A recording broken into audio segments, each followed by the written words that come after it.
This is your home for the Bulldogs. Baldwin Sports Live. Alford is going to hand it off to Cody Buck up the middle, lowers the shoulder into the end zone. Baldwin Sports Live is presented by Hayden Outdoors. 48 years of Hayden tradition and excellence. Learn more at HaydenOutdoors.com.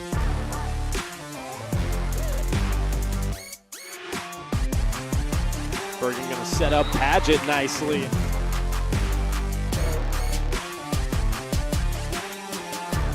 Carr with his third rebound, kicks it to Talon Torres. Now Ryder and I going to try a mid-range jump shot, and that's good. Bailey Smith open it in the corner for three, up and in. Third goal from the four. He'll swing it out right side, looking for the corner, the end zone, and he will make it another Bulldog touchdown. It's time for the Bulldogs on your home for Baldwin High School Athletics. Baldwin Sports Live.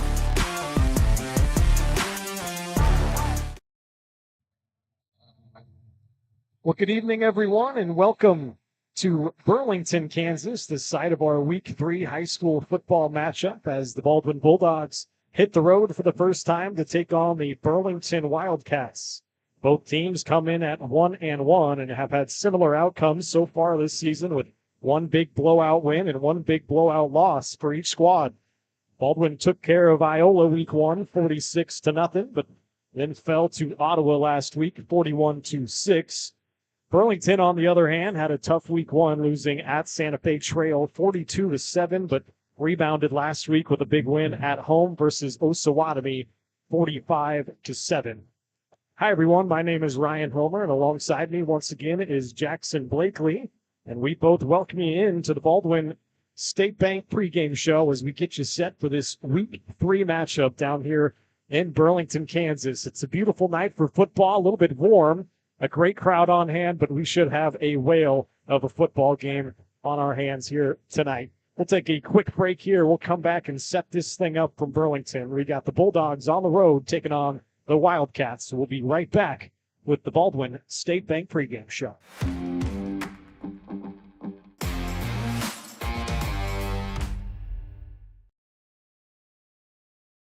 Hayden Outdoors Real Estate has been proudly serving the Midwest since 1976, covering 33 states while producing over $1 billion in annual sales. Shad and Penny Sheldon are some of the top producing brokers from Baldwin, Kansas, selling farms, ranches, rural homes, and recreational real estate throughout Kansas. Their knowledge, passion, and expertise will help make your next real estate transaction an excellent experience. Contact Shad or Penny today by phone at 785-821-2666 or by email at shad@haydenoutdoors.com. At Baldwin State Bank, we love being a part of the community in which we serve. Our roots run deep within Baldwin City, and our commitment is deeper. Whether it's that dream house you can't wait to call home or the trust of your personal finances, both present and future, we are here to serve you, our customers, our neighbors. Baldwin State Bank, proud supporter of the Baldwin Bulldogs for 131 years and counting. Come see us downtown or online at baldwinstatebank.com. Member FDIC, Equal Housing Lender. Kelly Neufeld and his team at Farm Bureau Financial Services are there to help you prepare for the unexpected and protect your future. With customized insurance plans and comprehensive financial planning, Kelly and his team will help increase your confidence in your overall financial well-being. Come meet the team at their new office in downtown Baldwin City at 714 8th Street or give them a call at 785-594-1055 to set up a meeting with Kelly Neufeld at Farm Bureau Financial Services in Baldwin City. It's your future. Let's protect it. New charges related to insurance fraud and theft. Ripping off about 90 homeowners. Stewart ripped him off. The roofing industry is rough these days. Hometown Construction is Baldwin City's very own hometown solution for roofing and siding needs. We know there's more important things than just money. We give detailed estimates and on-site supervision during all projects. We focus on one job at a time so that you have our undivided attention. Contact us today. Go Bulldogs!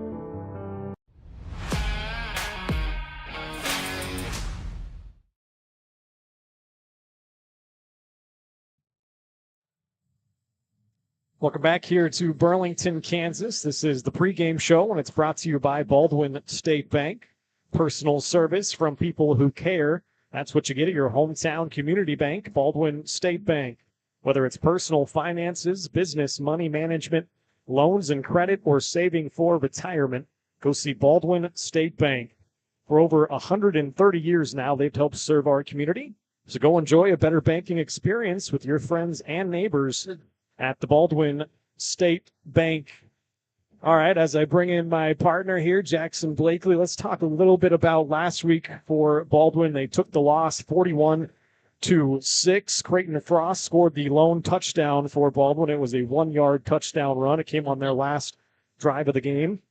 Casey Hamrick led the team defensively with 7 tackles. I believe his brother Wrigley had 6 tackles as well, so a good showing from the Hamrick brothers on defense. They struggled first and foremost, Jackson, on third downs. They were 3 for 10 on third down conversions, but I think a lot of that was largely due to not being in third down and manageable situations. They kind of put themselves behind the chains at times, and it's kind of tough. There's not much in the playbook for like 3rd and 10, 3rd and 15. So I think tonight, I don't know about you, I think Baldwin needs to be much better on 1st and 2nd down and setting the tone. What do you think?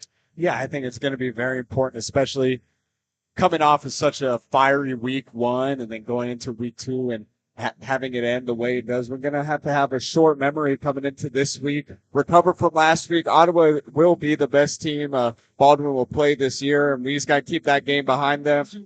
Just got to keep that game behind them and look at what's ahead of us.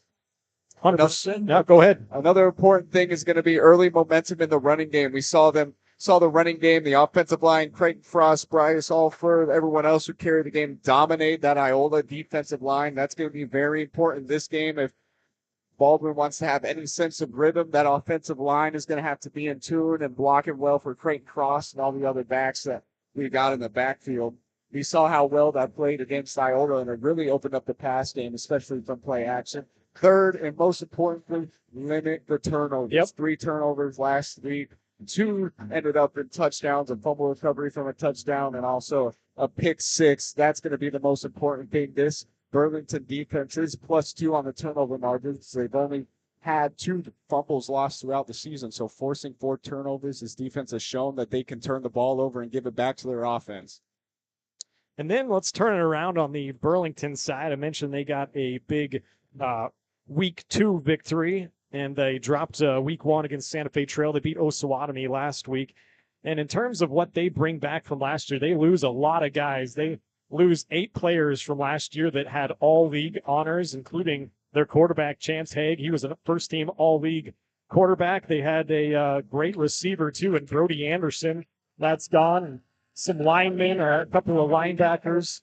So 8 guys gone. Well, had some really good years for Burlington last year. They do return 1 player with some postseason accolades, and that is going to be their best player, Jackson. We're going to see him carry the ball quite often, and that is number 7, Alex Motts. He was a second-team all-league player. Talk to me a little bit about what you expect to see from the Burlington offense. They're probably going to run the ball a lot. I don't know what you think. Yeah, I agree. We were talking about it before the game. From what we saw, is the quarterback, the brother of who we were just talking about, Sean Motts. Yeah, he's only thrown 11 passes on the season, but he's a perfect 11 for 11. So this team obviously is going to want to start fast and early on the ground, and kind of like Baldwin, going to want to set up the pass game in certain situations and see if they can take the top off and surprise the defense. That's something that I'm sure Coach Melcher in the film room, all the other players of the coaching staff, and the defensive leaders for this Bulldog defense has probably been looking at all week, and something they're going to be ready for. Yeah, they finished 4-5 last season, did Burlington. They did beat Baldwin in this game last year, I should say, in Baldwin. They won that game 20-14. It was a pretty tight game, and what I remember personally from that game as the national anthem gets going here is Baldwin lost some key guys to injury in that game. Bryce Alford was one of them. I know Ryder Nye was another guy that went down. There's a few others, but it was a big injury game for Baldwin. And so hopefully we can stay healthy. I think we should have a pretty good game on our hands, pretty evenly matched couple of teams here. So let me take a break here. We'll come back on the other side of the national anthem. This is the Baldwin Sports Live pregame show brought to us by Baldwin State Bank.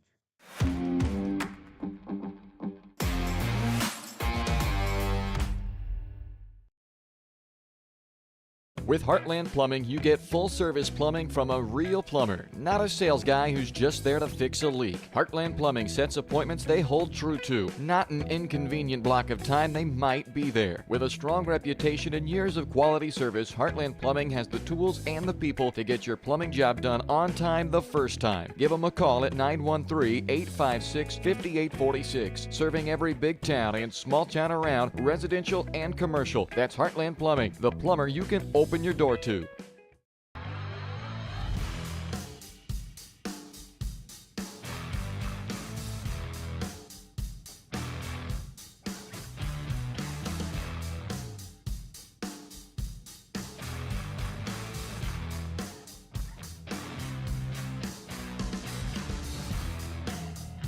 See the full lineup at hersinc.net. Call 913-247-3530 or just stop on by.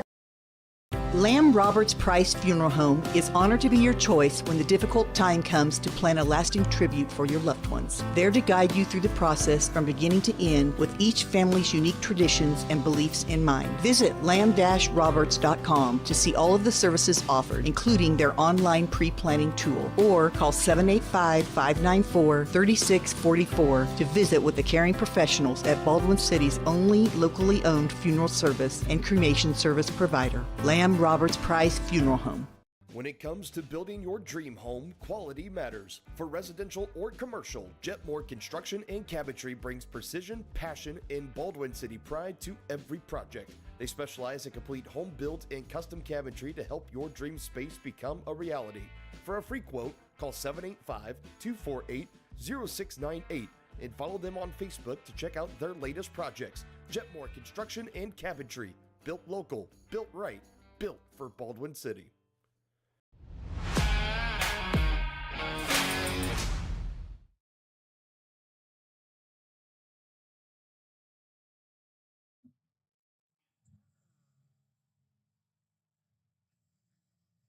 All right, welcome back here. This is the Baldwin Sports Live pregame show, brought to us by Baldwin State Bank. Let's go ahead and take a look at some of the other area matchups that are going on across our other networks and kind of in the area here. I got them pulled up. Spring Hill is at Eudora. Those are both a couple of our schools that we cover, so you can catch that on either Spring Hill or Eudora Sports Live. Wellsville is at Prairie View. That is who Baldwin will see next week, is at Wellsville. Hayden is at Bishop Ward. Iowa at Santa Fe Trail. Paola is at Ottawa. Lansing at Tonganoxie. That'll be on Tonganoxie Sports Live. And Baxter Springs is at Girard. That's another one of our schools that we cover here down in southeast Kansas. Let's now take a look at some of our keys to the game. Jackson, you got a couple of them for us. What do you think Baldwin's going to have to do tonight? I know we kind of already talked about limiting the turnovers, staying ahead of the chains. Those are a couple of good ones. Maybe throw one more in there, and I think Baldwin might have a good chance tonight. Like I said, I think it's going to be a pretty tight game. See what you think. Really the most important thing, and I think something that we talked about a lot last week against Ottawa, is taking advantage of your opponent's mistakes. Ottawa in the first half especially was really undisciplined, had a lot of first half penalties, and of course so did we, but especially in that first half, Ottawa seemed all kind of out of sorts, rather. Point. And we just weren't able to capitalize. We got ourselves into good opportunities, and then we would end up shooting ourselves in the foot. There was a fumbled snap in the first half, obviously later in the game, a pick six and a fumble recovery for a touchdown. So it's just really making sure that we're on top of those mental mistakes, making sure that the leaders are there and hyping everybody up, making sure that we're locked in, and really just mental mistakes, mental errors. That's a very underrated part of the game. Some would say that it should be a majority and it's more important than the physical aspect of the game, but that's something to look out for. How do we respond to mistakes? How do we recover? And how do we take advantage of Burlington's? All right, so those are our keys to the game. Let's quickly go through some starting lineups. First, offensively for Burlington, Sean Motts, number 4, is a sophomore quarterback. He, like Jackson said earlier, 11 of 11 so far this year, so hopefully we can force some incompletions there. We'll see 3 running backs for Burlington. Number 22, Hunter Cole, is a senior. Number 7, Alex Motts, who we talked about already, leads them with 5 rushing touchdowns. He's also a senior, and a junior, number 30, Logan Turner. A couple of wide receivers that we'll see. Number 12, a 6'3 sophomore, Tallis Sharp. Number 10 is Aiden Winters. He's a junior. And number 21 is Pate Stahl. He is a freshman with 3 receptions so far this year. I'll have to kind of take a look at the offensive line for Burlington. I haven't found any film, so I'm not sure who's going to be starting on that line. But let's first give us the Baldwin starters. Starting at quarterback, Bryce Alford. Running back, Creighton Frost. Max Harvey is also a starter. Ethan Williams. We'll see Jackson Rude, Colton Collum, and Carson Shannon also catching some passes. Left to right on the offensive line, Jake Stavanis, Ty Daly, Tucker Bradley, and Brendan O'Connor and Hunter Jatala. We'll try to get to the defensive starters when we can, but right now let's take one last break, and then we will have the opening kickoff here from Burlington. This has been the Baldwin State Bank pregame show. And we'll have some Baldwin football presented to us by Hayden Outdoors Real Estate. We'll be right back with some football.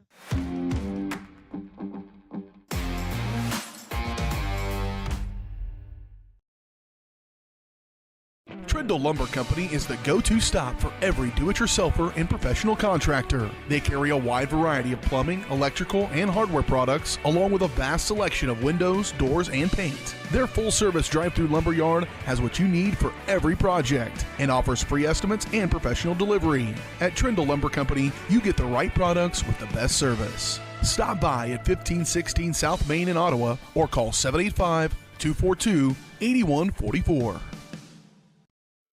At Fort Scott Community College, we understand that a scary part of figuring out your future isn't only answering the question, what should I do, but where do I belong? Maybe you belong here, studying animal science or learning about farm and ranch management. Maybe you belong here as part of Helms Hoops on the hardwood. I don't know where you've been or where you're headed, but I know we're saving a spot for you because you belong at Fort Scott Community College.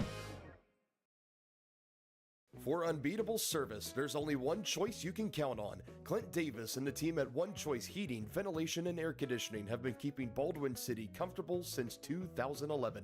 Whether you need quick repairs, seasonal maintenance, or a brand new system, Clint and his team have you covered.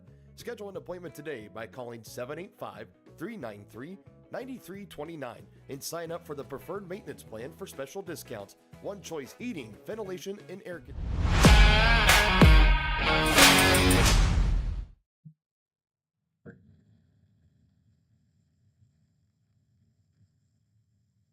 All right, welcome back. We are all set for kickoff. Looks like our scoreboard cam got bumped a little bit. I'll get that corrected. But Burlington won the toss. They deferred, and so Baldwin will receive the kickoff. And, of course, as I had to cut back a little early, we have some problems. Well, the official's going to jog across. That'll give me a chance to let you know our presenting sponsors, Hayden Outdoors Real Estate. Let's try it again. All right. So we are all set for football, and we are underway. Back to receive this is Ethan Williams. He has his hands on it. He'll try to take it up the middle, right side. Gets hit and dropped down about the 22-yard line. Yeah, and that means the Baldwin offense going to come out to start this thing. Quarterback, Bryce Alford. Creighton Frost had a good week last week, led the team in rushing, 11 carries, 47 yards, 1 touchdown. Alford had a tough night through the air, 3 of 12 for 36 yards, no touchdowns, and 1 interception. Yeah, that was something Baldwin offensive line did a really good job of keeping him clean in the first week against Iola, and that the defensive line from the Cyclones last week seemed to be too much and overwhelmed this offensive line, was able to get to Bryce Alford and didn't allow him to get into the rhythm we saw him get into in week 1. All right, got some scoreboard camera back action for you. And Creighton Frost, the first carry, and he's dragging tacklers for a nice game that time, about 5 yards. Talked about staying ahead of the chains, Jackson. That's a good way to start. Yeah, good start. Creighton Frost breaking a tackle 2 yards behind the line of scrimmage, fighting his way to gain 4 or 5 yards for the team, setting up a 2nd and short, and something Baldwin's going to want to take advantage of here early.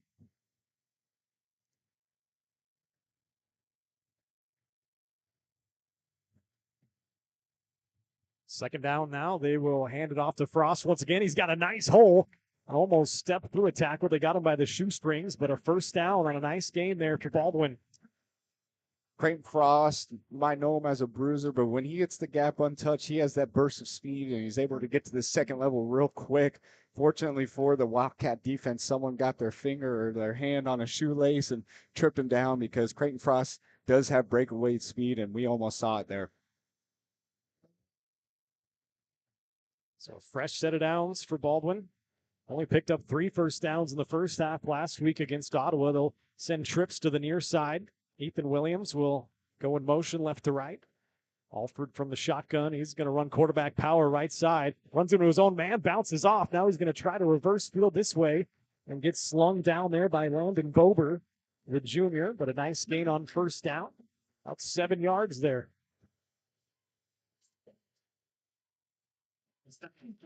Something I'd like to see from this Baldwin offense is not spreading out the carries a little bit more, but making sure, when Creighton Frost is getting the ball, the guys with the ball in the hand are still able to make plays. Creighton Frost, you mentioned, was really the only running back or anybody using their legs that was able to get a rhythm going. Bryce Alford, very crucial for this run game. This time Jackson Rude goes on the jet motion. They hand it to him right side, trying to cut it off. Gets stopped there, not much of a gain that time on the tackle. Kaiser Lehman, senior defensive lineman, maybe got a yard. It's going to set up 3rd down and 2. Yeah, that play was blown up pretty quickly. Burlington kind of read where the motion was going, was able to beat the offensive line around the corner and stop that play right at the line of scrimmage, or like you said, it might have pushed a yard or 2 ahead, setting up a 3rd and short for the Bulldogs. Got a tight end attached, 2 wideouts to the far side. We'll pull it from Frost. Alford trying to get it himself. Little shake and bake and across the 50 for the second first down of this first drive. 3rd down conversion. I talked about only 3 of 10 on 3rd down last week. That's good to see so far. Keep this drive moving. Go ahead, Jackson. Yeah, you definitely don't want, early in the game, you definitely don't want to get stuck behind the line of scrimmage early in the possession, and to get a first down the way you did right there, really setting the tone, using the running game. I'd expect in the next couple plays, maybe a play action or some sort of pass. Alford dropping back to pass for the first time. He's got his man, Miles Massey, complete for about a 9-yard gain. And that's a good pitch and catch on first down. Good start, trying to get Alford comfortable. Miles Massey taking a big hit from Caleb Kirk, able to hang on to the ball. That's something we've already talked about it a lot throughout the pregame and early in the game. Burlington +2 turnover margin from what we've seen in the first 2 games of the year. Miles absorbing that big hit. Yeah, Massey, sorry to cut you off. Massey had a 34-yard reception and for a touchdown in week number 1. Alford going to look to throw again. He's got Collum wide open over the middle. He's got him, and he will waltz into the end zone for a Bulldog touchdown. Great play. Really fooled the defense there, setting him up on the inside, and just Colton Collum sneaking through the middle of the field. The secondary keeping their eyes on the backfield, and he was able to sneak through a good floated ball. Don't need to throw too hard when you're that open. Bryce Alford to Colton Collum, and a big touchdown early here for your Baldwin Bulldogs. Collum had a touchdown catch in week number 1 and gets the scoring started here for Baldwin. I was worried I had the scores backwards. I do, so I'll fix that during commercial. But 6-0 Baldwin. Homer Rice on for the extra point, floats it up, and that is good. A 7-0 start here for Baldwin on their opening possession. A 41-yard pass from Alford to Collum.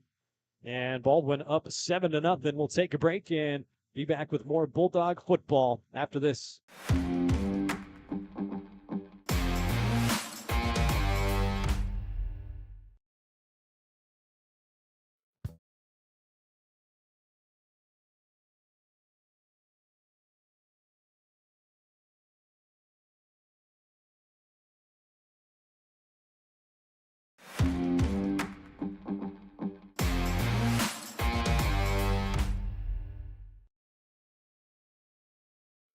At Fort Scott Community College, we understand that a scary part of figuring out your future isn't only answering the question, what should I do, but where do I belong? Maybe you belong here, studying animal science or learning about farm and ranch management. Maybe you belong here as part of Helms Hoops on the hardwood. I don't know where you've been or where you're headed, but I know we're saving a spot for you because you belong at Fort Scott Community College.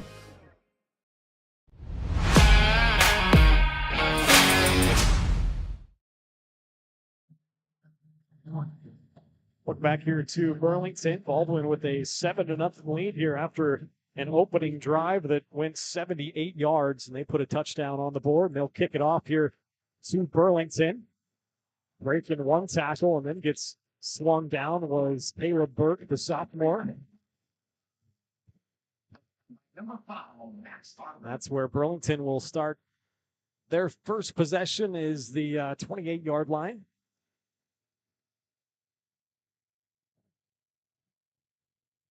Takes over at the 28-yard line. First down. Burlington lost week 1 against Santa Fe Trail, but a nice bounce-back game last week at home against Osawatomie.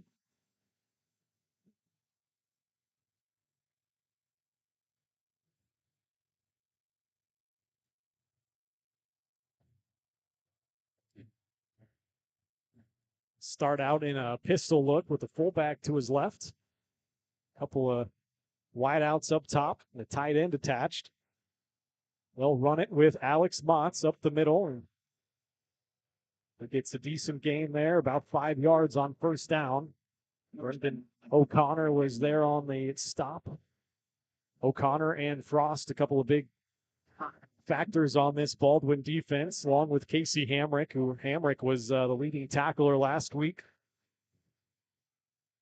Yeah, we're going to see a lot of that right there from the Burlington offense, whether it's Motz or Turner or Hunter Cole. There's going to be a lot of running up the middle.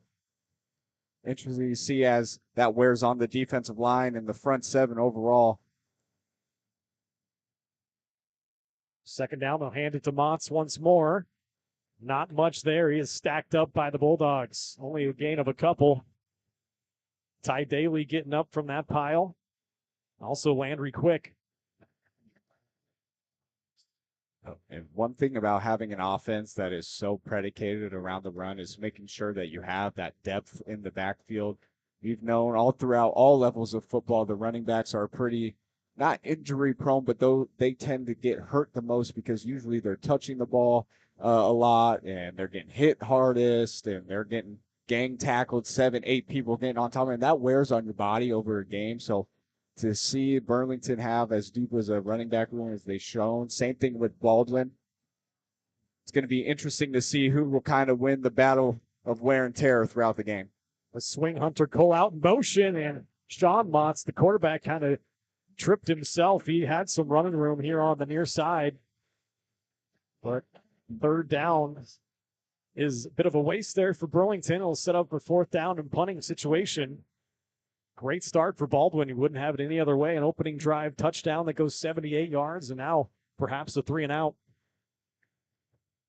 The head coach for Baldwin and Sean Motz are going to want, or not for Baldwin, for Burlington and Sean Motz are going to want that one back. That was a great play call. Fake over to the left, got the defense looking, pulled it down, and just got caught by the turf monster. I think he would have had a first down there if he was able to turn the corner, but unfortunately for Burlington, Baldwin almost blocked that thing. Harvey got close.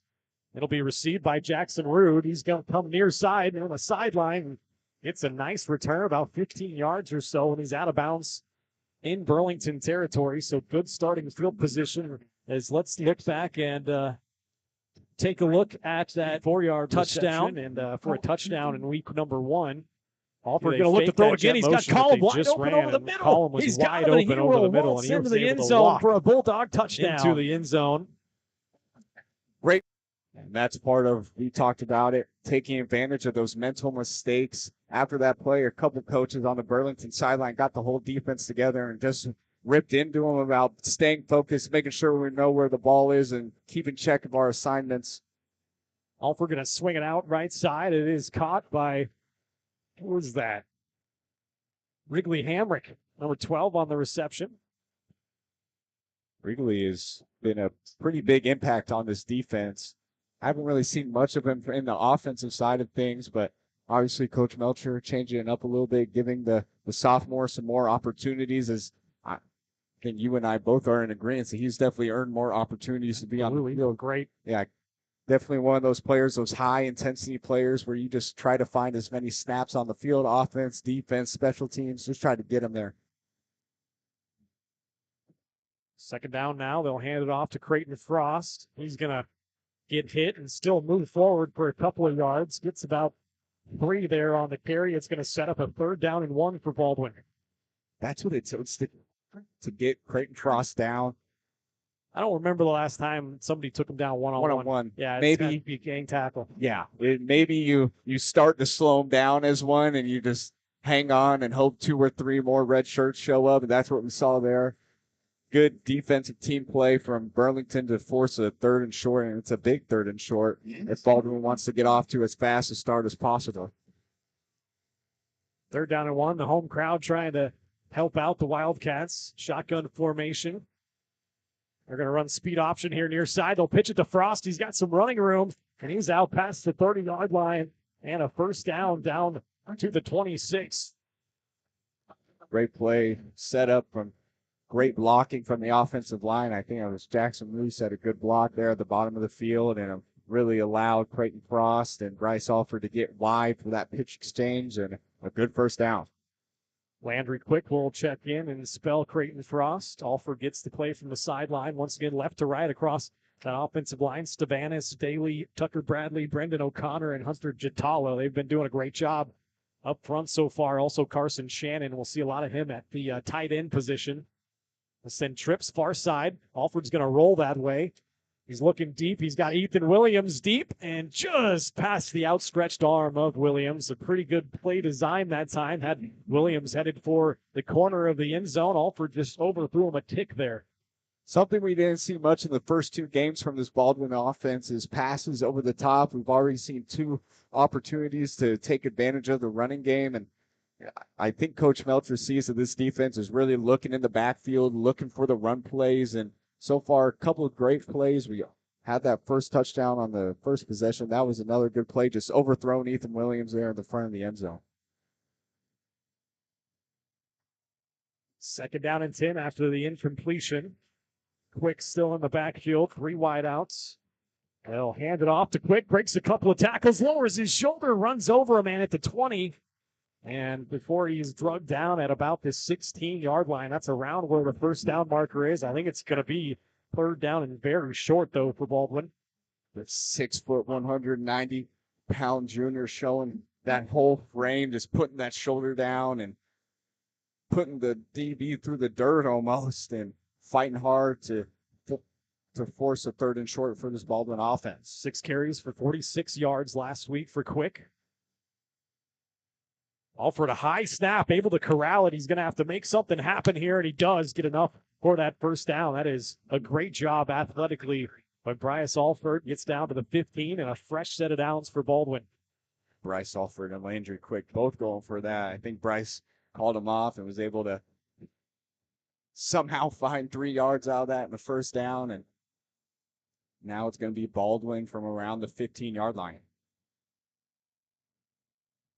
First red zone trip. Obviously, that first touchdown was a 41-yard touchdown pass to Column.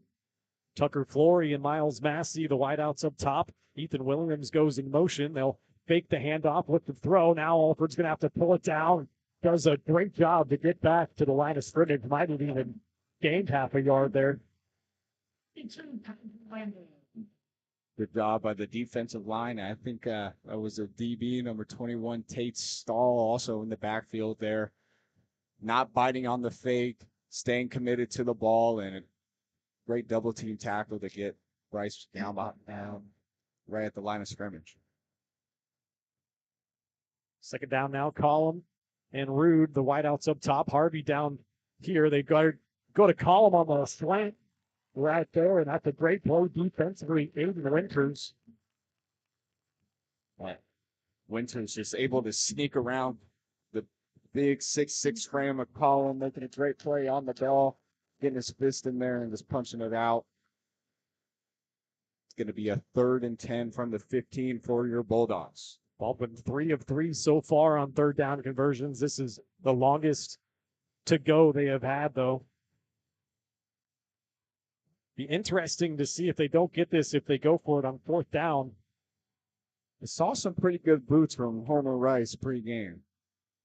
Alford going to run option right side. He'll keep it, lowers his shoulder, tries to get to the 1st down marker. A flag comes in from behind in the area of holding. We'll have to check that flag.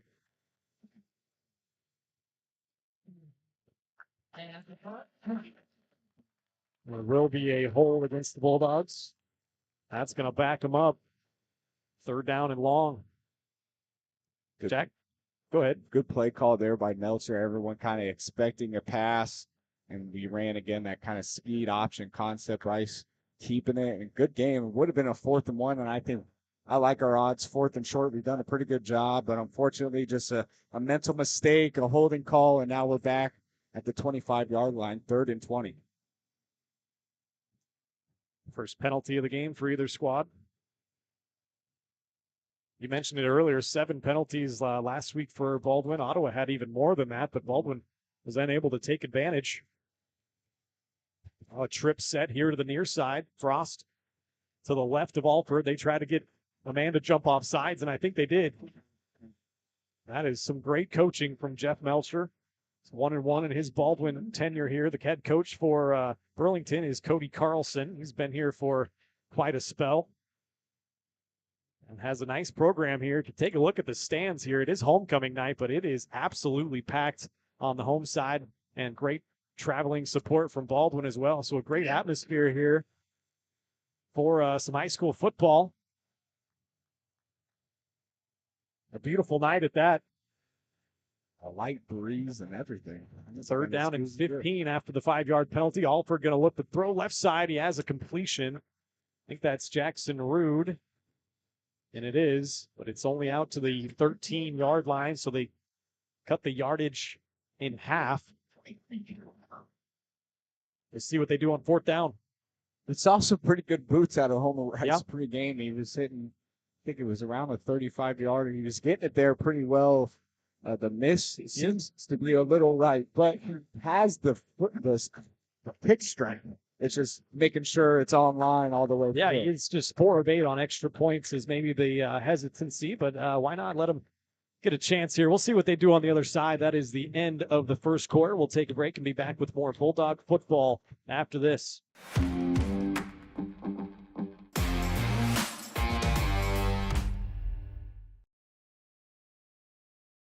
Hayden Outdoors Real Estate has been proudly serving the Midwest since 1976, covering 33 states while producing over $1 billion in annual sales. Shad and Penny Sheldon are some of the top producing brokers from Baldwin, Kansas, selling farms, ranches, rural homes, and recreational real estate throughout Kansas. Their knowledge, passion, and expertise will help make your next real estate transaction an excellent experience. Contact Shad or Penny today by phone at 785-821-2666 or by email at shad@haydenoutdoors.com. At Baldwin State Bank, we love being a part of the community in which we serve. Our roots run deep within Baldwin City, and our commitment is deeper.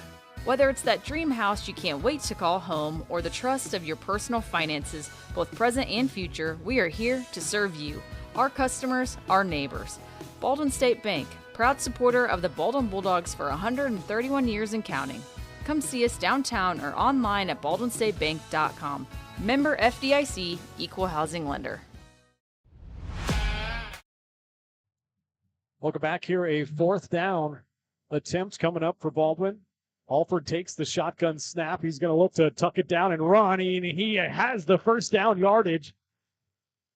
Diving over a tackler and Sean Motts. What a gutsy run that was from Bryce Alford. Yeah, what we've seen over the last 2 weeks now going into week 3 is Bryce Alford's ability to find the holes in the pocket and take advantage and get yards out of good defense. That was great coverage by Burlington, by the Wildcats defense, and Bryce Alford stayed patient, pumped once, didn't like his options, looked for the run, saw the pocket start to collapse, but with it collapsing, a hole opened right in the center of it, and he was able to take advantage for a big 1st down. Very methodical drive here. The 11th play of it. It started at the Burlington 44. Here comes Creighton Frost, and he barrels his way into the end zone for another Bulldog touchdown. Just a simple inside run to the big back, rewarding him for a great couple possessions. He's had some good runs, and it's going to be his first touchdown on the night, a 4-yarder. His third rushing touchdown of the year. And the extra point attempt will be taken by Homer Rice. Where do you think, I've never done much research into it, where does the swinging gate field goal come from? I don't know. We ran it at my school in high school. It was a lot of fun. I've seen Dion start to experiment with it at Colorado, too. Extra point is good from Rice, so a 14-0 lead for the Bulldogs. A great start here in their first road game of the year. We'll step aside and be back with more Bulldog football after this. New charges related to insurance fraud and theft. Ripping off about 90 homeowners. Stewart ripped him off. The roofing industry is rough these days. Hometown Construction is Baldwin City's very own hometown solution for roofing and siding needs. We know there's more important things than just money. We give detailed estimates and on-site supervision during all projects. We focus on one job at a time so that you have our undivided attention. Contact us today. Go Bulldogs!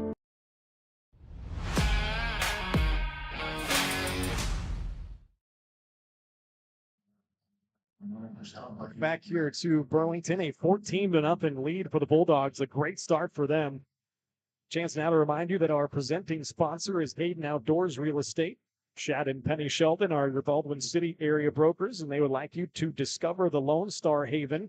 It's a 120-acre farm near Lone Star Lake, Kansas, and offers a mix of open hayfields and recreational opportunities. This farm is perfect for hay production or grazing, while also providing an excellent habitat for wildlife. To learn more or schedule a tour, go to HaydenOutdoors.com or call 785-821-2666. As here is the kickoff. Taking this is Burlington, and that is Pate Stahl with a great return out near side.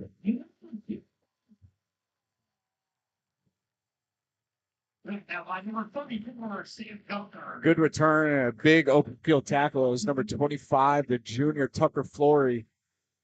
The important tackle there because Stahl had some room behind him. Yeah, they will have great starting field position here, Jackson, at their own 42-yard line. Baldwin had good starting field position on that last touchdown drive at the Burlington 44. So it's a couple of nice returns, one on a punt for Baldwin, one on a kickoff here for Burlington. And they'll start on the near hash at the 42-yard line. Sean Motts, the quarterback, Alex Motts behind him. Hands to his older brother. Alex gets stuffed at the line of scrimmage. Landry Quick, Brendan O'Connor there. Also Casey Hamrick. And getting up from the middle, Jackson Rude. I really like what I'm seeing from this defense. The energy, I feel like it's something we just didn't see much of last week, and that's kind of how we got into a hole early and why we weren't able to climb out of it. This week already kind of showing what we saw against Iola in that week 1 matchup. We're first to the ball. We got multiple hats on the ball. Gang tackling's looking really good.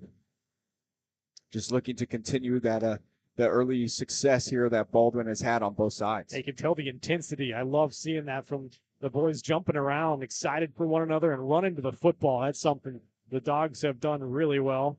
Almost a false start there. Mott's going to try to swing it out to Stahl here near side. He does make the catch, but not much of a gain. Maybe back to the line of scrimmage at all.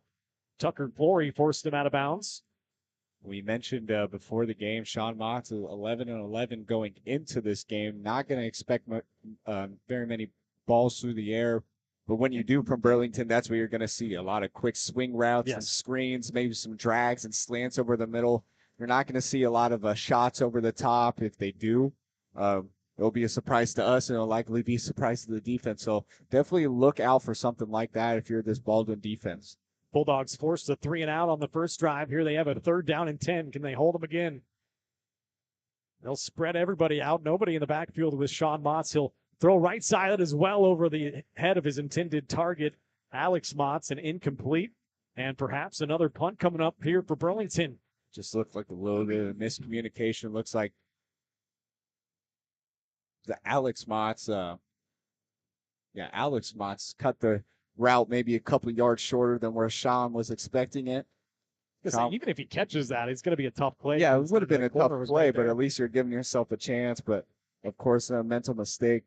Burlington is going to likely fizzle out this possession. Looks like they are not setting up in punt situation. Maybe a punt formation, I should say. We'll see if they pooch it, but Max Harvey is the lone man back.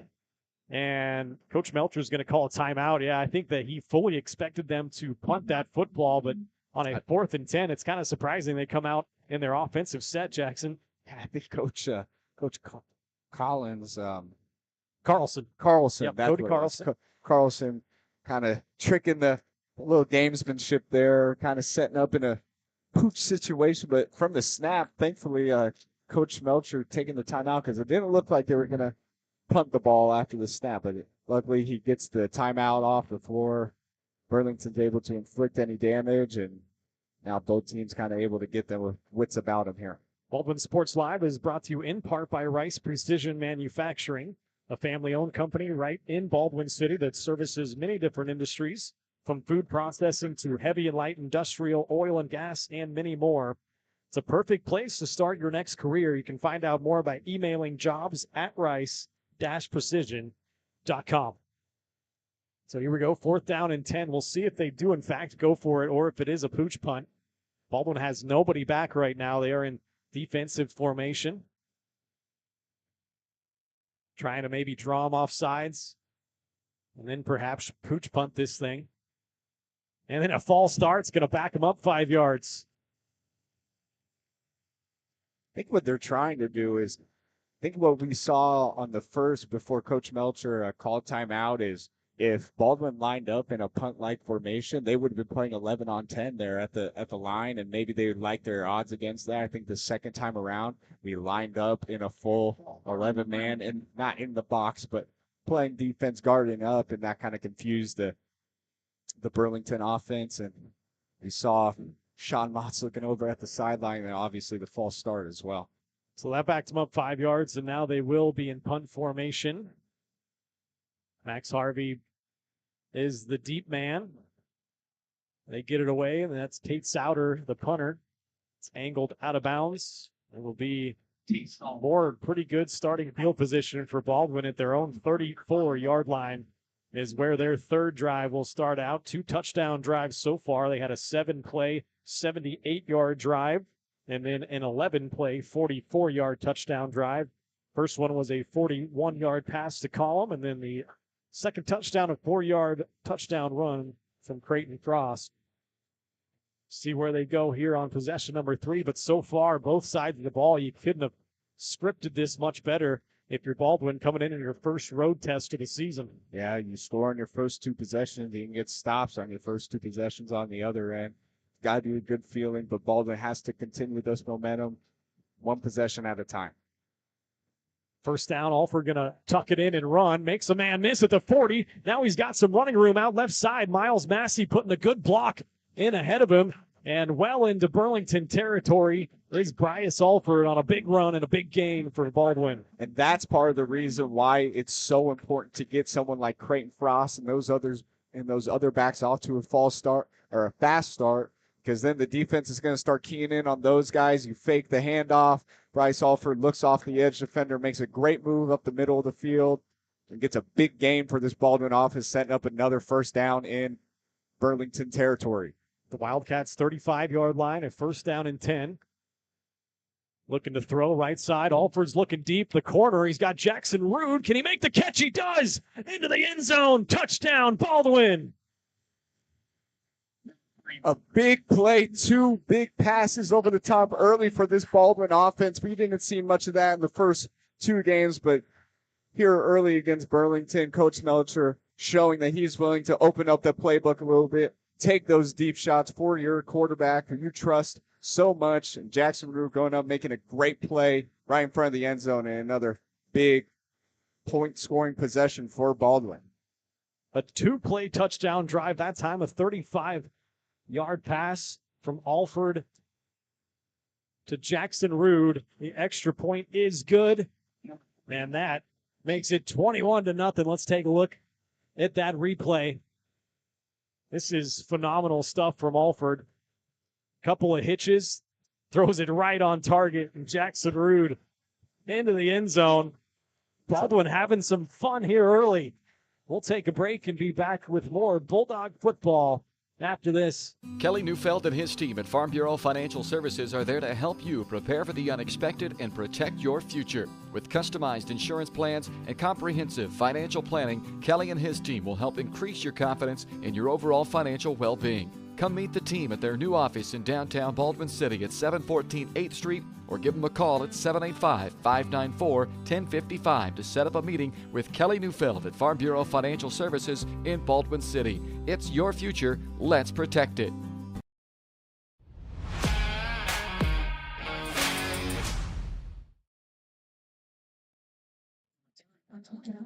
Welcome back here to Burlington, Kansas. Baldwin with a big 21-0 lead. Still 8:47 left here in the first half.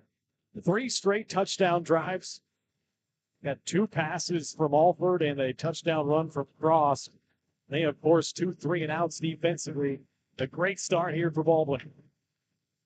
Rice will kick it away. Back to receive this. Believe that is Tate Stahl again, and he's got another nice return. Follows blockers out on the near or the far sideline, and he's out of bounds, I think, in the Baldwin territory. Despite giving up the big game, the sideline for Baldwin hype. That's Homer Rice's first tackle of the season. So despite giving up the big return, they still got energy on that Baldwin sideline. Another reason for them to get fired up and continue this momentum that they've had.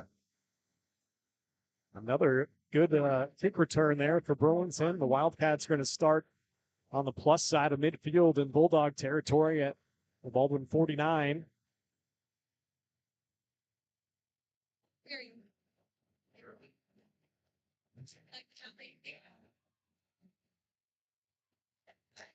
Send a couple of wideouts here near side, and not everyone was set that time. I think it should be what the flag is. Flag on the play. We do right. Delay a game. A delay a game, actually. They took too long. Maybe that's why everyone didn't get set as they were hustling to the line. Yep. That was Baldwin's defense was out on the field for about 10 or 15 seconds before Burlington's ready to rock, man. It's like, let's go. Got some momentum in this game. Quick touchdown. This defense is already ready to get back on the field and make some more plays.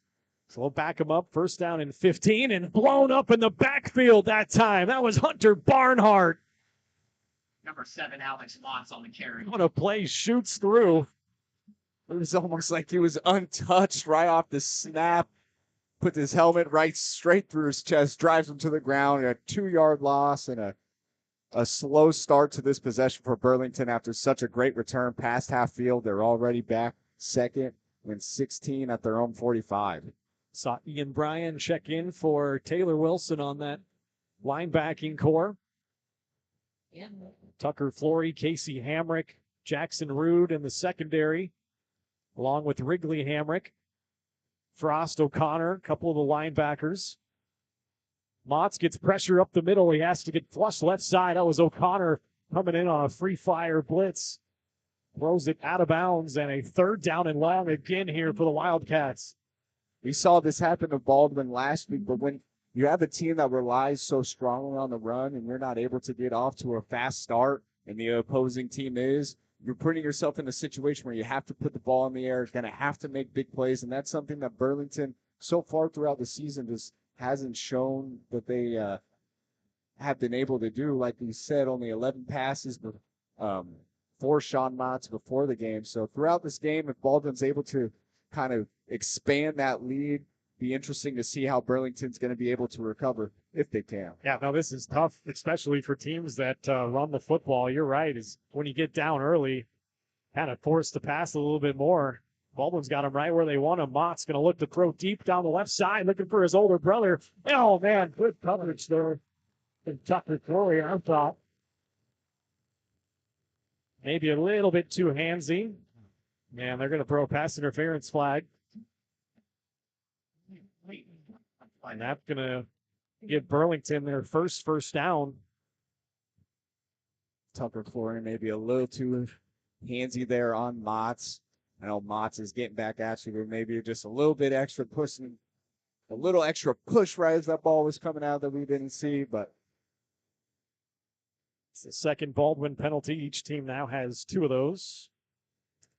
Like I said, that is the first down for Burlington.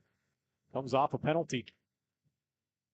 Now they're actually, you know what? That was not enough for it's a spot or 15-yard penalty, excuse me. So it is 3rd down still, and Baldwin can come up with a stop. Pardon me. Some confusion in the backfield, and it's going to be another timeout called, and Coach Carlson from Burlington is not too happy about it. So let's go ahead and take the timeout with them. You're watching Bulldog football on Baldwin Sports Live, and it's all presented by Hayden Outdoors Real Estate.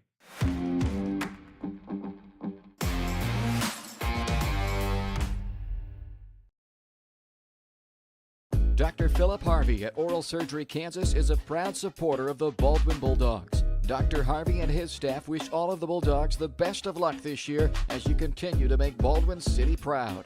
Oral Surgery Kansas provides personalized, gentle, comprehensive patient care for a wide range of oral surgery procedures.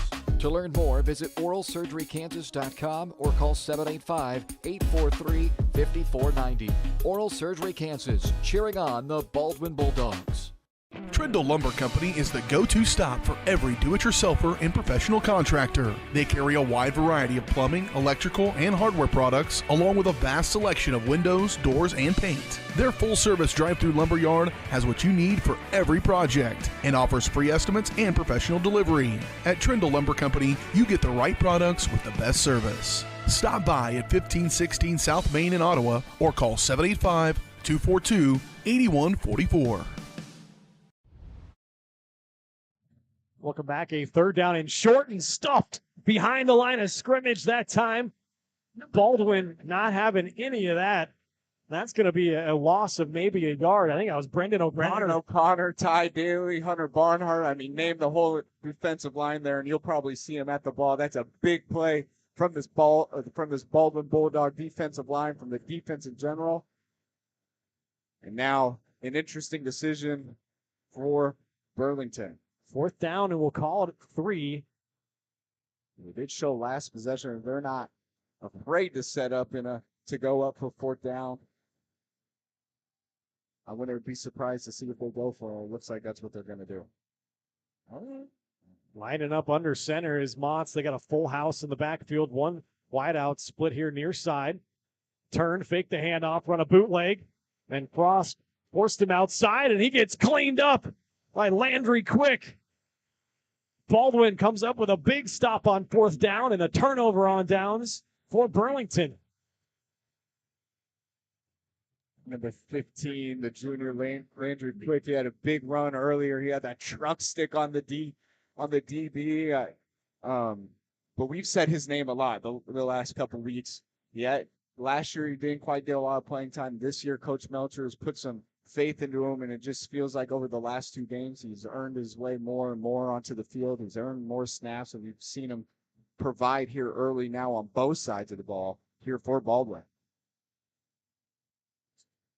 Baldwin going to have more great starting field position at their own 47-yard line. Quick gets the handoff here to your point, Jackson, and gets maybe a yard. Pretty good defense that time from Burlington. Number 15, Landon Quick on the carry. And Quick, he's not as stocky or maybe as big as Clayton Frost, but he still has that power. We saw it in the first quarter. That truck stick that I keep mentioning, it was such a good play. But just because he's not so much bigger, he's got that power and he's got that speed as well. We've seen some examples of it so far this season. 100% this time. Wrigley Hamrick is the back to the left of Alford. 4 wideouts, trips to the far side. A little bit of a high snap. Nice job by Alford to bring it down. He cuts back near side. He's got a little bit of running room, makes another man miss at the 40-yard line, and he's got a Baldwin 1st down. Bryce Alford's feeling it with his legs. Now he's made already 3 or 4 big plays with his legs. He's made great moves throughout the game, and it's really helped this Baldwin offense move. And like we said, it's really set up the passing game. We've had 2 big passing touchdowns, both off of play fakes, I am pretty sure. Yeah, Baldwin looking great offensively here. 3 drives and 3 touchdowns, and already a first down here and into Burlington territory at the Burlington 38-yard line. Rude will come in jet motion. They'll hand it to him going far side, trying to get the edge. Wrigley Hamrick throws a good block out there. Pretty nice gain on first down for Baldwin. Baldwin on the first possession of the game, they went to that jet motion look. They weren't able to get anything from it this time. Now going back to the far side of the field, able to turn the corner. Jackson Wheeler, nice little stiff arm before getting pushed out about 5 yards ahead of the line of scrimmage, setting up a 2nd and 5 from Burlington's 33. Tight formation. Ethan Williams is the wing. Have a tight end as well. They'll hand it to Landry Quick. Makes a couple of quick cuts. Gets upfield. A flag is thrown in. Perhaps another hold on Baldwin. Just about in that area.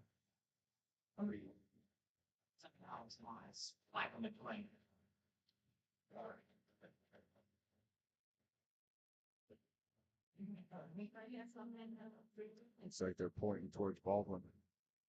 It's going to be a block in the back. So that will be the 3rd penalty on Baldwin. That'll back him up. Negates that nice little run from Quick. It's probably a first down, and now you're pushing us back. Excuse me, that was Rude on the run, but either way. Costly mistake. We got the first down on that play. Now setting up a 2nd and long, but fortunately Baldwin, in the little we've seen them in 2nd and long so far this game, they've done a pretty good job of either getting the first down or setting themselves up for a good 3rd and short. Rude comes in that jet motion. That's Williams, and Alford keeps it this time. Almost lost the football, did he? That ball was on the ground. Burlington says they have it. Waiting on an official ruling here. I think this near side line judge might be saying he was down by contact. Nope. They're going to give Burlington a football on a lost fumble.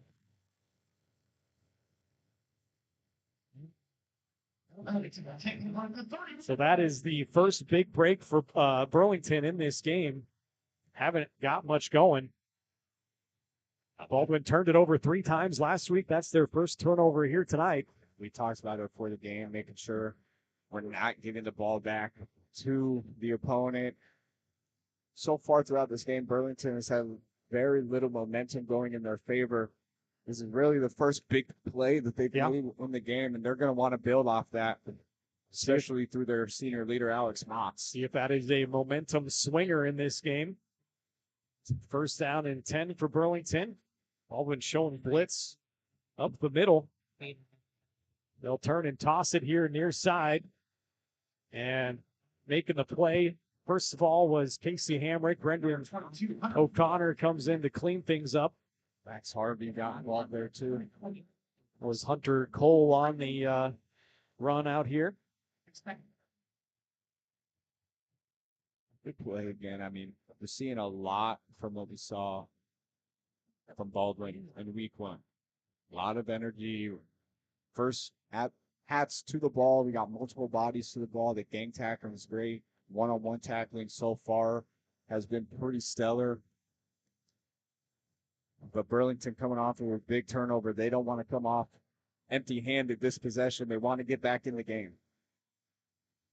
That's up a 2nd down and 9 after that 1-yard gain. Motz turns and hands it off once again. And dragging a couple of tacklers, Hunter Cole. Going to be close to a first down. This official on the near side has him about a yard short. Burlington the last couple of games showing they're kind of getting their moxie back, some pushing, some shoving. Saw Hunter Cole, a big play there, kind of bumping a defender out of his way as he gets up. You definitely don't want to get this running game. Don't want to let this running game get some rhythm. And I think they're going to try to mark it. Well, the officials are talking here. The line judge on the far side over there is saying it should be a first down. And they will give them the first down. So that is the first down of the game for Burlington. I spoke too soon on their last drive on that penalty. So they'll go from the shotgun, a pistol. Sean Motts sends Alex Motts out wide right. They fake the swing pass, and he gets grabbed and dropped in the backfield. Who was that in there? That's Landry Quick again. Having a big game so far. 6 foot, 190-pound junior, making his emphasis known here early in the game on both ends. Getting it done from the running back position and kind of from that edge rusher linebacker spot in this defense. That's a 4-yard loss on first down for Burlington. Talk about from Baldwin's perspective, staying ahead of the chains. That's certainly not what Burlington has been doing on their possessions. You got to give the Baldwin defense a lot of credit, getting some penetration both from the D-line and the linebackers, shooting through gaps. They'll once again send Alex Motts out on a swing route. Sean Motts looking to throw it deep down the field. That could get intercepted, and it is Jackson Rude for his second pick of the season. And Baldwin responds by getting their own turnover. Burlington, we've talked about it already. Really known for their running game. They take a chance. They try to go over the top. Motts trying to force it there into double coverage. Just didn't have him. And Jackson Rude doing a great job finding the ball in the air and meeting the ball in the air. And that's a big turnover for Baldwin. That's his second interception of the season and his third forced turnover as well. It's a great way for Baldwin to respond also after losing a fumble on their last possession. They'll start 1st and 10. Alford going to roll out here near side, looking downfield. Nobody open at the moment. Now tries to throw right over the middle to Miles Massey, and that one falls incomplete. Not much there. Good coverage on the back end by Burlington. Good coverage. Bryce Alford looked like he had what he wanted there early, but went against it late, tried to roll out, make something happen. Try to find Massey over the middle. Gets the ball too low in a second down from their own 34 here for Baldwin. Don't forget, we'll have our Farm Bureau Financial Services halftime show coming up after the final minute 15 expires. Baldwin trying to put a 2-minute drive together here and put some more points on the board. Right now have a comfortable lead, 21-0. Don't want to force anything and turn it over again. Alford all sorts of time back there, and now they'll throw a flag on a hold. I think that was O'Connor throwing it over the middle, incomplete, intended once again for Massey, but I think they're going to give Brendan O'Connor on a hold. Yeah, one of those plays where it's too good to be true that you got all that time back there, and unfortunately the Stripes saw it. It's going to put Baldwin back another 5 yards, setting up a 2nd and 15.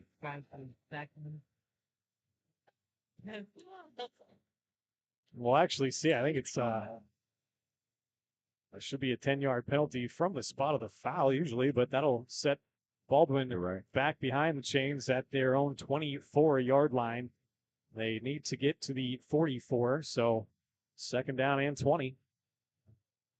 4th penalty of the game for the Bulldogs.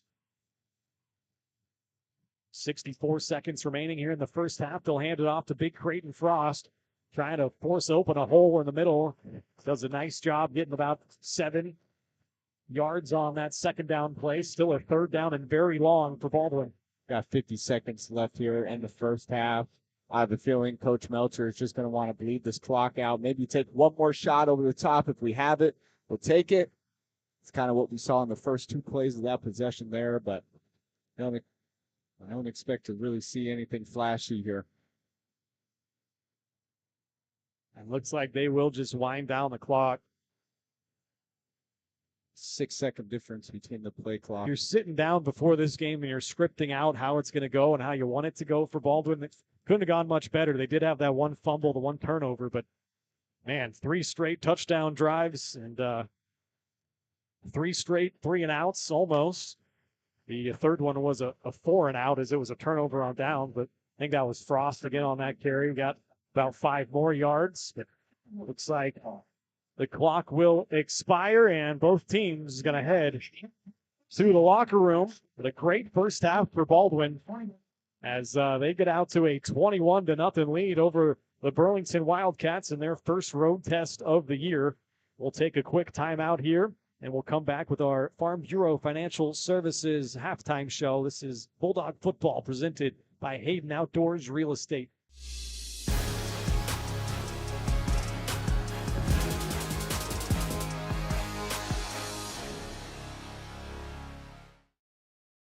Kelly Neufeld and his team at Farm Bureau Financial Services are there to help you prepare for the unexpected and protect your future. With customized insurance plans and comprehensive financial planning, Kelly and his team will help increase your confidence in your overall financial well-being. Come meet the team at their new office in downtown Baldwin City at 714 8th Street or give them a call at 785-594-1055 to set up a meeting with Kelly Neufeld at Farm Bureau Financial Services in Baldwin City. It's your future. Let's protect it.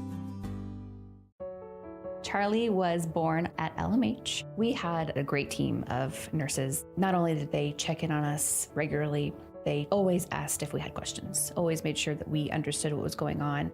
I cannot say enough wonderful things about the labor and delivery, family birthing, and mother baby care team at LMH Health. We had to put our entire trust into their hands, and just everyone was so friendly and so supportive. At Fort Scott Community College, we understand that a scary part of figuring out your future isn't only answering the question, what should I do, but where do I belong? Maybe you belong here as part of Fort Scott Community College's John Deere Tech program. Maybe you belong here as part of the perennial playoff-bound Greyhound baseball team. I don't know where you've been or where you're headed, but I know we're saving a spot for you because you belong at Fort Scott Community College. For unbeatable service, there's only one choice you can count on. Clint Davis and the team at One Choice Heating, Ventilation, and Air Conditioning have been keeping Baldwin City comfortable since 2011. Whether you need quick repairs, seasonal maintenance, or a brand new system, Clint and his team have you covered. Schedule an appointment today by calling 785-393-9329 and sign up for the preferred maintenance plan for special discounts. One Choice Heating, Ventilation, and Air Conditioning, the choice for the comfort of your family. Trindle Lumber Company is the go-to stop for every do-it-yourselfer and professional contractor. They carry a wide variety of plumbing, electrical, and hardware products, along with a vast selection of windows, doors, and paint. Their full-service drive-through lumber yard has what you need for every project and offers free estimates and professional delivery. At Trindle Lumber Company, you get the right products with the best service. Stop by at 1516 South Main in Ottawa or call 785-242-8144. With Heartland Plumbing, you get full-service plumbing from a real plumber, not a sales guy who's just there to fix a leak. Heartland Plumbing sets appointments they hold true to, not an inconvenient block of time they might be there. With a strong reputation and years of quality service, Heartland Plumbing has the tools and the people to get your plumbing job done on time the first time. Give them a call at 913-856-5846, serving every big town and small town around, residential and commercial. That's Heartland Plumbing, the plumber you can open your door to.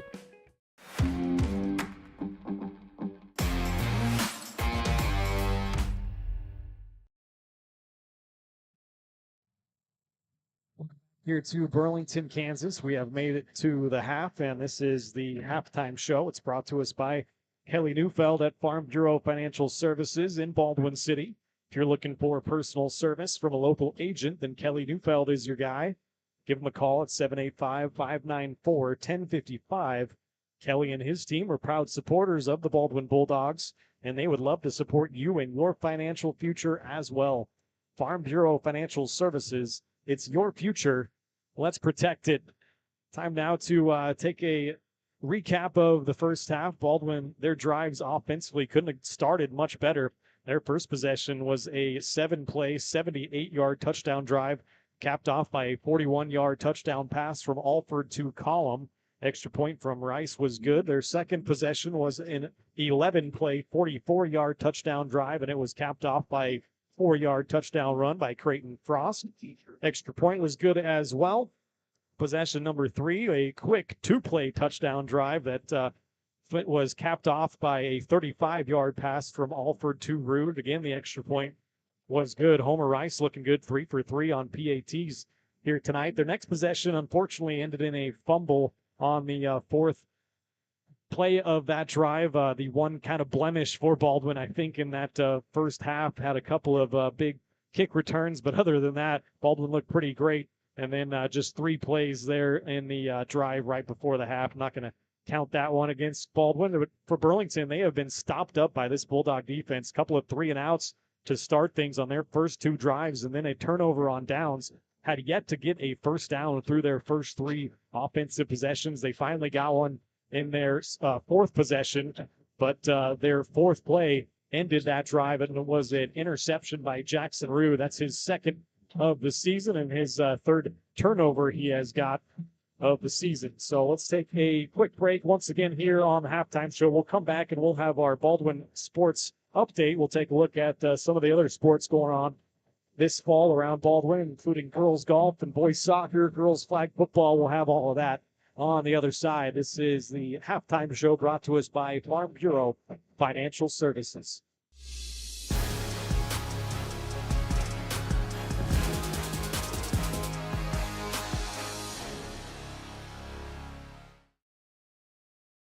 Hayden Outdoors Real Estate has been proudly serving the Midwest since 1976, covering 33 states while producing over $1 billion in annual sales. Shad and Penny Sheldon are some of the top producing brokers from Baldwin, Kansas, selling farms, ranches, rural homes, and recreational real estate throughout Kansas. Their knowledge, passion, and expertise will help make your next real estate transaction an excellent experience. Contact Shad or Penny today by phone at 785-821-2666 or by email at shad@haydenoutdoors.com. New charges related to insurance fraud and theft. Ripping off about 90 homeowners. Stewart ripped him off. The roofing industry is rough these days. Hometown Construction is Baldwin City's very own hometown solution for roofing and siding needs. We know there's more important things than just money. We give detailed estimates and on-site supervision during all projects. We focus on one job at a time so that you have our undivided attention. Contact us today. Go Bulldogs! At Baldwin State Bank, we love being a part of the community in which we serve. Our roots run deep within Baldwin City, and our commitment is deeper. Whether it's that dream house you can't wait to call home or the trust of your personal finances, both present and future, we are here to serve you, our customers, our neighbors. Baldwin State Bank, proud supporter of the Baldwin Bulldogs for 131 years and counting. Come see us downtown or online at baldwinstatebank.com. Member FDIC, Equal Housing Lender. When it comes to building your dream home, quality matters. For residential or commercial, Jetmore Construction and Cabinetry brings precision, passion, and Baldwin City pride to every project. They specialize in complete home build and custom cabinetry to help your dream space become a reality. For a free quote, call 785-248-0698 and follow them on Facebook to check out their latest projects. Jetmore Construction and Cabinetry. Built local, built right, built for Baldwin City. For unbeatable service, there's only one choice you can count on. Clint Davis and the team at One Choice Heating, Ventilation, and Air Conditioning have been keeping Baldwin City comfortable since 2011. Whether you need quick repairs, seasonal maintenance, or a brand new system, Clint and his team have you covered. Schedule an appointment today by calling 785-393-9329 and sign up for the preferred maintenance plan for special discounts. One Choice Heating, Ventilation, and Air Conditioning, the choice for the comfort of your family. Lamb Roberts Price Funeral Home is honored to be your choice when the difficult time comes to plan a lasting tribute for your loved ones. There to guide you through the process from beginning to end with each family's unique traditions and beliefs in mind. Visit lamb-roberts.com to see all of the services offered, including their online pre-planning tool, or call 785-594-3644 to visit with the caring professionals at Baldwin City's only locally owned funeral service and cremation service provider, Lamb Roberts Price Funeral Home.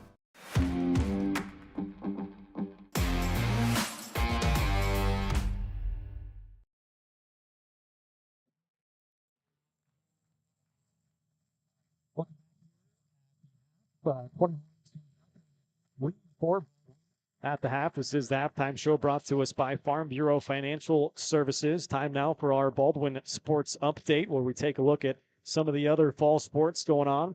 First of all, girls golf, they have been on an absolute tear. They won first place on Tuesday at Santa Fe Trail. Peyton Wright won first place. Jada Sansone was third. Charity Thompson was 5th place. Carson Chambers tied for 10th. And Addie Scraper tied for 15th. And then the team won the Frontier League Championship on Wednesday. Peyton Wright was the Frontier League champion. She won 1st place in that tournament. Jada Sansone was 3rd. Carson Chambers tied for 7th. Charity Thompson tied for 14th. And Addie Scraper tied for 25th. So congrats to the girls golf team, Frontier League champions once again. As for girls flag football, they went 2-0 this past Wednesday. They beat Free State 19-13, and then they beat Lawrence High School 27-24 on Wednesday. So they are rolling right now. The next games are on next Wednesday at Osawatomie versus Osawatomie and also versus Wellsville. The girls tennis team hosted the tennis version of the BIT on Wednesday, so they are going on their season. Also cross country, they will host the cross country version of the Baldwin Invitational on Saturday, so we look forward to that. Girls team got 2nd place cross country, I'm talking, as a team at Wamego last Saturday. Ireland Kennedy won 1st place, so congrats to her. That is fantastic. As for volleyball, they went 2-3 at the Baldwin Invitational tournament last Saturday. They beat Bonner Springs and Wellsville. They lost to Gardner Edgerton, Heritage Christian, and Perry Lecompton. Then they lost on Tuesday in a duel against Emporia in straight sets and lost against Paola in straight sets as well. But volleyball looking to get it going as we are well into the season now. And boys soccer, last but not least, they have been on an absolute tear. They lost on Monday and fell to 3-1 against a very good team in KC East. They lost 2-1 in that game. Camden Cox scored the lone goal on an Ethan Smazel assist, but then they turned around and won at home versus Paola on Tuesday 9-1 in a blowout, and they improved to 4-1 on the year. Cooper Carr went off for 4 goals. Homer Rice added 1, and Hansen, Smazel, and Schoenberger were also on the score sheet there Tuesday against Paola. And then at home yesterday against Tonganoxie, they won 4-0 to improve to 5-1. Cooper Carr had a couple more goals. Wyatt Harrington scored, and also Taven Hansen on the score sheet. So things going great for boys soccer. We will have a couple of soccer games coming up on our channel here, Baldwin Sports Live. I'd have to double check the calendar. Actually, let me do that right now. It won't take me long to pull this up, as we're looking forward to those. There'll be road games, though, because the home stadium for Baldwin Soccer is not necessarily a great place to broadcast from. So the 25th is when our first boys soccer game will be. That's Thursday the 25th at Bonner Springs, and we will be bringing you that game, and that is after the 23rd.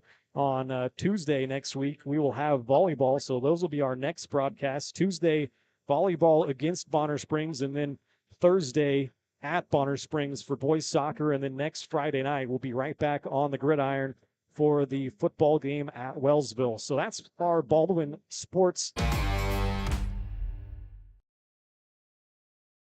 Trindle Lumber Company is the go-to stop for every do-it-yourselfer and professional contractor. They carry a wide variety of plumbing, electrical, and hardware products, along with a vast selection of windows, doors, and paint. Their full-service drive-through lumber yard has what you need for every project and offers free estimates and professional delivery. At Trindle Lumber Company, you get the right products with the best service. Stop by at 1516 South Main in Ottawa or call 785-242-8144. Charlie was born at LMH. We had a great team of nurses. Not only did they check in on us regularly, they always asked if we had questions, always made sure that we understood what was going on. I cannot say enough wonderful things about the labor and delivery, family birthing, and mother baby care team at LMH Health. We had to put our entire trust into their hands, and just everyone was so friendly and so supportive. At Fort Scott Community College, we understand that a scary part of figuring out your future isn't only answering the question, what should I do, but where do I belong? Maybe you belong here, preparing for a career in healthcare as part of Fort Scott Community College's nursing program. Or maybe you belong on stage as part of the Hounds band or theater department. I don't know where you've been or where you're headed, but I know we're saving a spot for you because you belong at Fort Scott Community College.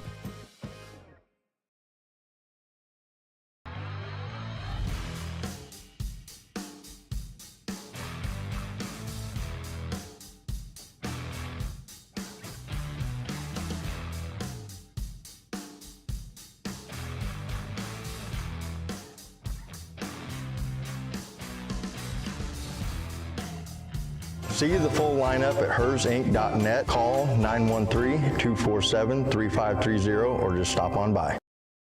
Dr. Philip Harvey at Oral Surgery Kansas is a proud supporter of the Baldwin Bulldogs. Dr. Harvey and his staff wish all of the Bulldogs the best of luck this year as you continue to make Baldwin City proud.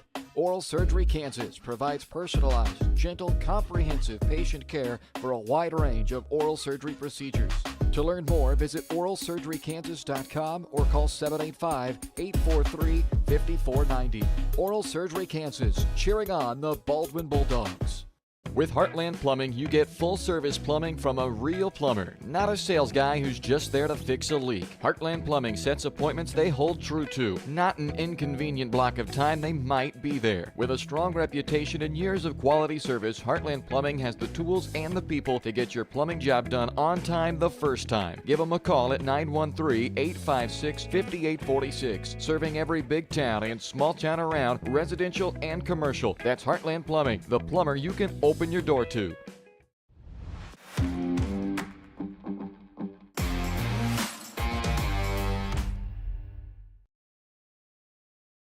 Trindle Lumber Company is the go-to stop for every do-it-yourselfer and professional contractor. They carry a wide variety of plumbing, electrical, and hardware products, along with a vast selection of windows, doors, and paint. Their full-service drive-through lumber yard has what you need for every project and offers free estimates and professional delivery. At Trindle Lumber Company, you get the right products with the best service. Stop by at 1516 South Main in Ottawa or call 785-242-8144. At Fort Scott Community College, we understand that a scary part of figuring out your future isn't only answering the question, what should I do, but where do I belong? Maybe you belong here, studying animal science or learning about farm and ranch management. Maybe you belong here as part of Hounds Hoops on the hardwood. I don't know where you've been or where you're headed, but I know we're saving a spot for you because you belong at Fort Scott Community College. For unbeatable service, there's only one choice you can count on. Clint Davis and the team at One Choice Heating, Ventilation, and Air Conditioning have been keeping Baldwin City comfortable since 2011. Whether you need quick repairs, seasonal maintenance, or a brand new system, Clint and his team have you covered. Schedule an appointment today by calling 785-393-9329 and sign up for the preferred maintenance plan for special discounts. One Choice Heating, Ventilation, and Air Conditioning, the choice for the comfort of your family. Dr. Philip Harvey at Oral Surgery Kansas is a proud supporter of the Baldwin Bulldogs. Dr. Harvey and his staff wish all of the Bulldogs the best of luck this year as you continue to make Baldwin City proud. Oral Surgery Kansas provides personalized, gentle, comprehensive patient care for a wide range of oral surgery procedures.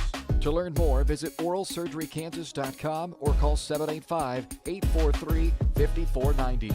Oral Surgery Kansas, cheering on the Baldwin Bulldogs. Charlie was born at LMH. We had a great team of nurses. Not only did they check in on us regularly, they always asked if we had questions, always made sure that we understood what was going on.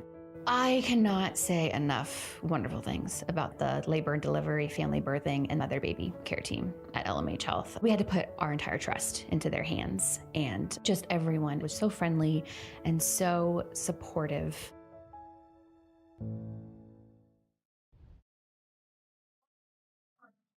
Welcome back here, just in time for the second half kickoff. Baldwin up 21-0, and they'll kick it away as Burlington won the toss and deferred. Another nice return here, and nice tackle there.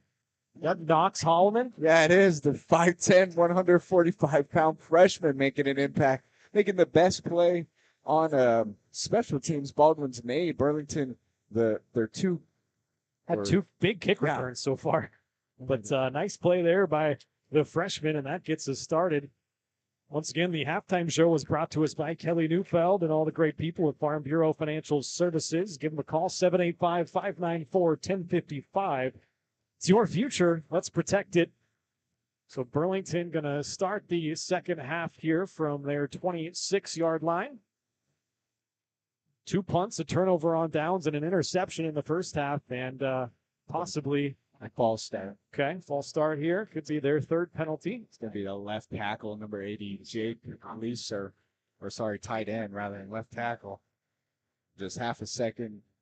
Something we've seen is right before Burlington gets that snap off, they all set together to make sure they're on the same page that time, just a little bit off tempo and starting off slow here in the second half for Burlington. 1st and 15 from their own 26. They'll look to pass right side on a swing route. That was a backwards pass and getting taken down immediately in the backfield. And a flag gets thrown after we play a couple of them. Was that, I think it Landry Quick? No, that's Wrigley. There was a lot of pushing and shoving around there. Yeah. This might be offsetting.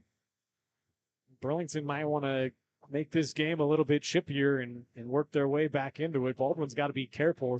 You got a 3-touchdown lead here. You don't want to be giving away any silly penalties and penalty yards. Let's see how they sort this one out. Judging by the reaction from some of the Baldwin defense, it might be on them. But it was pushing and shoving on both sides there. Yeah, the officials are probably just trying to clean this thing up a little bit. Oh, for sure. Try to nip it in the bud here early in the second half. And unsportsmanlike on Baldwin and unsportsmanlike on Burlington. So those will offset. 2 flags on the play. Yeah, I believe what happened is after that play, there might have been a little bit of a late hit on the ball carrier, Hunter Cole, and Hunter Cole wasn't too stoked about the decision there and kind of got back into him. But offsetting penalties, no one really gets hurt there. 2nd and 15 for the Wildcats. Baldwin 5 penalties, Burlington 4.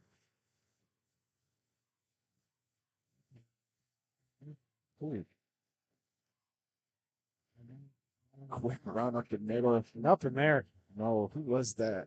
Trying to find a number 50. Oh, guess who? Guess who? Quick. Was Brendan O'Connor and around there and quick in there, yeah. Burlington having a heck of a time getting anything going on the ground. Really, their biggest gain of this game was on the pass interference that they called on Tucker Flory on the near sideline here.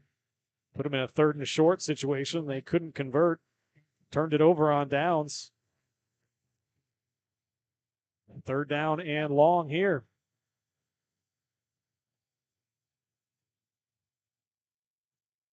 Trips to the near side. Motts takes the low shotgun snap. Gets pressured immediately. Has to be flushed out of the pocket. And now gets hit down hard. Ty Daly was one of them in on that tackle. Also Carson Shannon around the football. Creighton Frost. Man, Baldwin is coming out hitting some guys hard here tonight. It's true. Oh, I jacked it up. That's all right.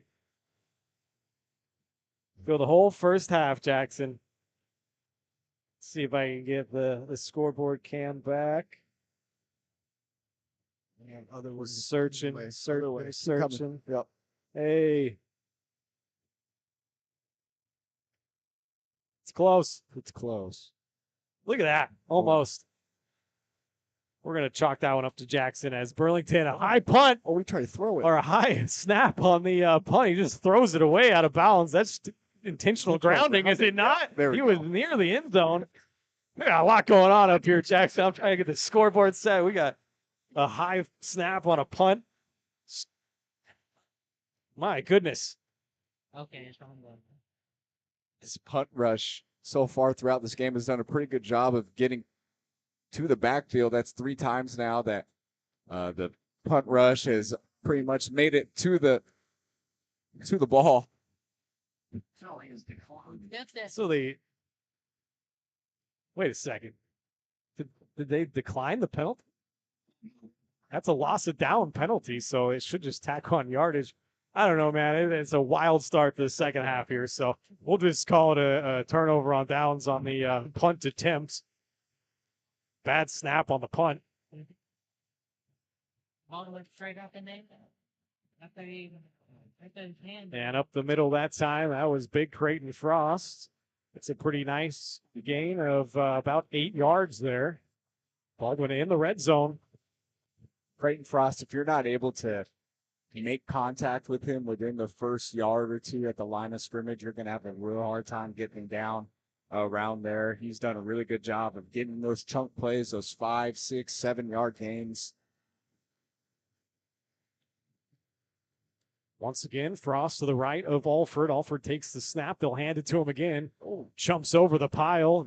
Has enough for a first down inside the 10-yard line. First down and goal coming up for Baldwin. Showing off the athleticism there. Frost jumping over a couple players, making sure he's getting across the line of scrimmage and getting that first down. It's going to set up a new set. First down and goal from the 9. It's funny, the radio guy for Burlington came over at halftime, was chatting to us a little bit, and he was very impressed by Creighton Frost. Yeah, he came in the first thing. How big is that kid? He's the bowling ball, isn't he? Yeah, he's a big kid. He's hard to get down, and he's starting to get on notice throughout the local area. First down and goal from the 9. Frost lowers his shoulder, gets it down to maybe the 3-yard line. Good carry on first down. He is hunting for his second touchdown run of the game. This drive started out in the red zone at Burlington's 20-yard line. After a wild play on a bad snap, both the offense and the defense has come out very physical, very fast to start this second half, and it has shown. Burlington hasn't looked quite up to it coming out of the break. See what they do here on the defensive end. Second and goal for Baldwin. Look at this now, Wildcat formation. Alford split out wide. Got Landry Quick. Now it is Landry Quick taking the snap. He'll have a couple of lead blockers out left side. He's trying to force his way into the end zone. And he's in. Touchdown, Baldwin. We haven't seen that yet this year from Coach Melcher.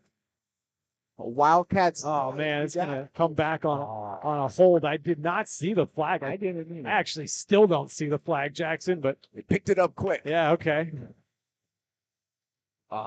And a hold on Baldwin's going to back him up and negate that touchdown.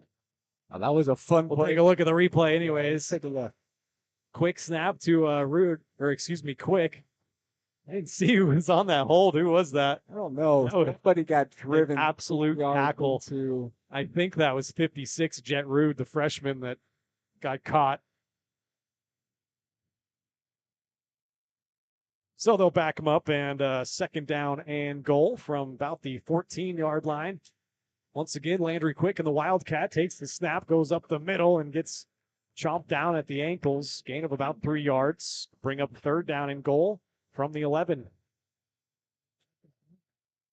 You know, Coach Melcher is just really frustrated with that call. I mean, you had a touchdown on the possession, and for it to get called back and not able to kind of put yourself in a favorable situation. I mean, it is third and goal here from the 11. You still got a good chance to score, but kind of heartbreaking, especially when you already thought you had those points on the board. We'll see if they get Alford rolling out of the pocket on the move.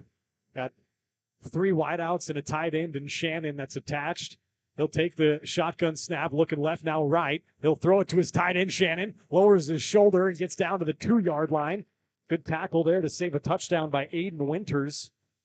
Good in-rhythm throw by Bryce Alford. 3-step drop. Take a look at your first read. Carson Shannon, good catch, and able to fight for an extra couple yards. And I'd be surprised if Baldwin doesn't go for it here. Absolutely. I think you want to put the hammer down here. Already up 21-0. You got fourth down and goal from the 2-yard line. This is what good football teams do. They punch it in. Yeah, you got the big bodies up front. Of course, you got the big body at number 24, Creighton Ross. Everyone's looking at him. See if they run a jet motion here. Nope, they'll just turn and hand it to Frost, and he barrels his way into the end zone, and there's the signal. Touchdown, Baldwin. There it is. Baldwin able to recover from their mistake, kind of shooting themselves in the foot, scoring a few plays back and getting called back on a holding. That's something that they weren't able to do very much last week when they made those mistakes. They weren't able to put themselves in positions to make up for it. This time around, Baldwin doing a great job keeping it one play at a time and making up for the big mistake on the goal line. Frost was his second rushing touchdown of the game. This a 2-yard run after a 4-yard run earlier.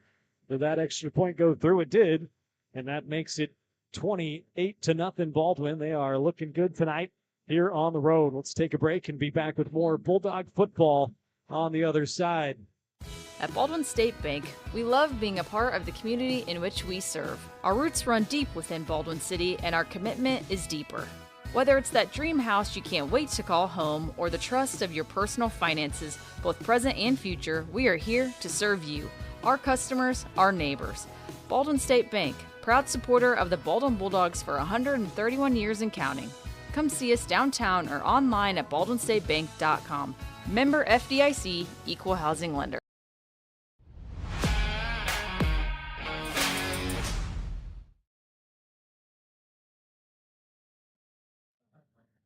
Back here, Baldwin with a 28-0 lead. Been a fun night so far for the Bulldogs. 5:46 left to play in the third quarter. That drive was capped off after 6 plays on 4th down and goal by a 2-yard touchdown run by Creighton Frost. And Homer Rice pounded the extra point through once again, 4 of 4 tonight, and he gets us underway here. That's Tate Stahl. He's had a couple of good returns and has another one almost broke through the middle of the coverage team there, but out past the 30-yard line for Burlington and a flag down. Could be a block in the back or a hold. Didn't quite see where it would have came from. But this Burlington special teams has done a really good job in setting Stahl up for those long returns. Stahl has taken advantage. He hasn't quite broken the good one, but every time at least I've seen us kick the ball off and I see number 21 I get a little worried for a second because he's done a really good job in making sure Burlington gets a good field position. Besides recovering a fumble and getting a pass interference call to move the ball a little bit down the field, that's really the kickoff returns has been the best play so far for Burlington, and it's going to go against the Wildcats. I missed the signal, Jackson. Did you catch it? Personal foul? Yeah, that's all. Okay. Maybe a block in the back or some after whistle festivities, but either way, it's going to push Burlington back behind their own 20-yard line and just really setting themselves up. Not great, especially after a good kick return. And they were going to have pretty good field position out past the 30-yard line. Instead, they will start from their own 17-yard line. They'll swing it out here near side. Making the catch is Hunter Cole. Gets out past the 20-yard line before he's knocked out of bounds. Landry Quick once again. Flory also out there. A good open field tackle. I think that was Quick to finish it off, but Flory kind of upended him there towards the sideline, setting Burlington up for a 2nd and 4 on their own 22.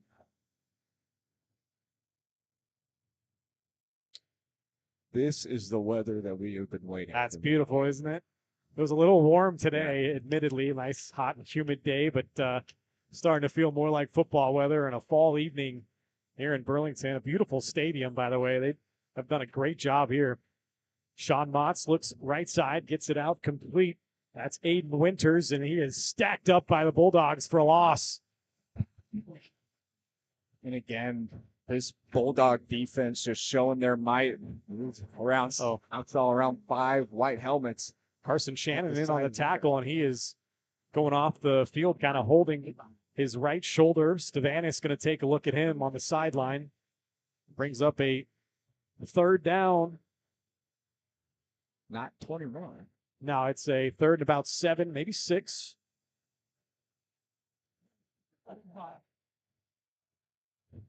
Baldwin trying to come up with another 3rd down stop. Couple of wideouts here on the near side. Send a man in motion, and I think some pre-snap movement. Oh, they're going to call it on Baldwin and offsides. Maybe they got the Bulldogs to jump. At the 8. Oh, those linemen down there, it's Taylor Wilson. Could have been him or Jet Rude, perhaps. He's been getting some playing time out there. Didn't see who they got on that, but Either way, the offsides on Baldwin, that's their 6th penalty. It's going to make it a 3rd down and 2 instead of 7. Now swing it out near side, incomplete, little too far out in front of his intended target, Hunter Cole. That was Alex Motts throwing the ball. That wasn't his brother. That was Alex Motts throwing the ball, not Sean. Okay, good catch. Maybe Alex is the older of the two. He is a senior. Sean, a sophomore. Sean back onto the field. Baldwin stops him on 3rd down. They are going to go for it here on 4th down and 2. And that Baldwin sideline, the supporting fans will erupt if they can burst through and stop him here on 4th down. We'll send trips to the far side. In the shotgun is, I think that's Alex Motts. You're right. That's right. To take the direct snap, he gets pulled down in the backfield and dropped for a loss. Brendan O'Connor shooting through and grabbing Motts, throwing him to the ground. A big play for Baldwin, and they get another stop and a turnover on downs. Most importantly, it's back in that Burlington territory. Of course, last possession, that kind of botched punt snap gave him great field position inside the red zone. This time, a big 4th down stop by the senior leader on this defense, Brendan O'Connor, just shot through the line, got straight to Alex Motts, pulled him down, turnover on downs, and now Baldwin and their offense gets the ball back 1st and 10 on Burlington's 24. From the shotgun, Alford. Hand it off. No, he's going to fake the handoff, throw it to Max Harvey out in the flat. A lot of running room. He's going to jump over a man into the end zone, but I think that's going to be a penalty on Baldwin. Who was out there out in front of him? Was it Massey? It was Miles Massey that was trying to give Harvey a block. They're going to bring this one back, and a very late flag as well from the near side line judge here that's having a conversation with the official. We got a couple back here. We got everybody got rid of their flag. I wonder if they saw last week's game. Laundry all over the field. Well, they'll try to sort it out here. And it's going to both be on Baldwin. An eligible man downfield is the call. So they got a lineman out pulling a little bit too quick there. And that negates a nice gain and a touchdown, in fact, for Max Harvey. Well, we mentioned in the first game of the year, with this addition of Coach Melcher now running the offense, what we're going to see a lot more of those RPO looks, and that's the one risk you have. If the offensive line is pretty certain it's going to be run and you pull it back, quick throw, a couple of them could sneak out there, and that seems to be what happened. First down from the +29, Creighton Frost on another carry. Has a good run of about 5 yards. Gets the penalty yardage back. It'll be 2nd down and 10. It's the 7th penalty of the game for Baldwin. It's as many as they had the entire game last week. They really cleaned it up in the second half last week. I think they had 5 penalties in the first half, maybe 2 in the second. Working with a 2nd down and 10 from Burlington's 24-yard line. The 3rd quarter clock has gotten under 3 minutes. Baldwin gets another touchdown. I believe we might have some running clock. I can't remember the exact number it has to be. I think it's over 30, but we'll see. Landry Quick's in the backfield. This time they'll throw it quick outside to Miles Massey, and he's got a pretty nice game. 9 yards, going to be close to the marker. 3rd down and very short coming up for Baldwin. Nice completion there on the far side. Nice completion, good throw, nice catch, and able to fight for an extra couple of yards and set up your defense, or set up your offense for a 3rd and short. Going to be from Burlington's 15. A big play here for this Baldwin offense. Really, they're going to have 2 shots at it if we don't get it. 3rd down and short. They'll turn, hand it off up the middle. That's Landry Quick. Inside the 10-yard line, he's got a 1st down. Going to set up another 1st and goal for Baldwin. Quick has proven to be a weapon for this offense, for this defense, and also on this special teams. The 6', 190-pound junior so far throughout the year has really made an impact. We've said his name a lot throughout the first couple of weeks. You know, Coach Melcher has made a point to talk about him whenever we have spoken with him. So this junior so far throughout the year has been really impressive and really fun to watch. I think. First down and goal from the 9-yard line.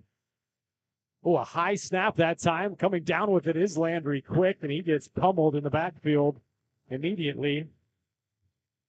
Nice play, though, to grab that. That's at least the second bad snap we've seen.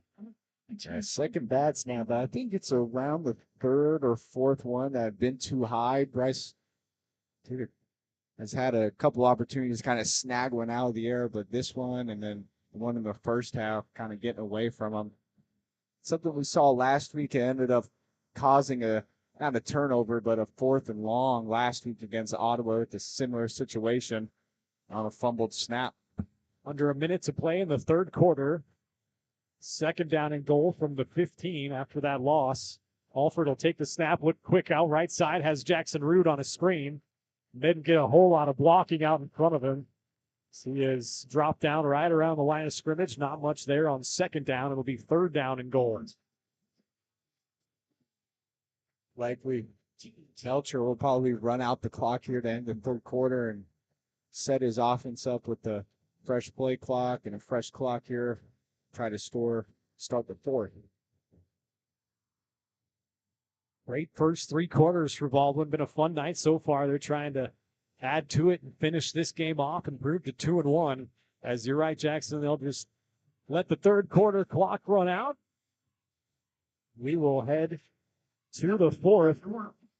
Baldwin looking great so far, trying to secure their second win of the year and their first here on the road. We'll take a break and be back with more Bulldog football presented by Hayden Outdoors after this.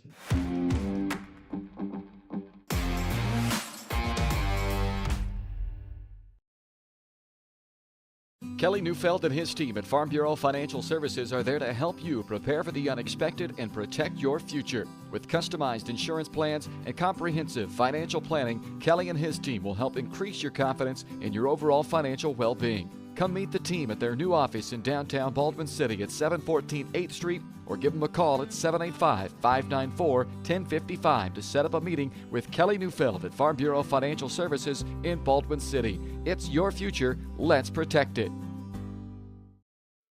At Fort Scott Community College, we understand that a scary part of figuring out your future isn't only answering the question, what should I do, but where do I belong?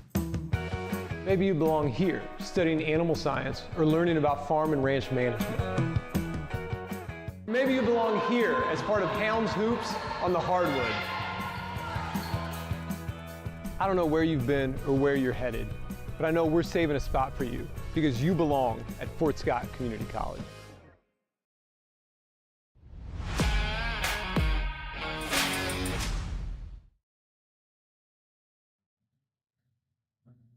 Welcome back here to Burlington, Kansas. Start of quarter number 4. Baldwin with a 28-0 lead and trying to punch it in once again. They have a third down and goal from about the 14.5-yard line.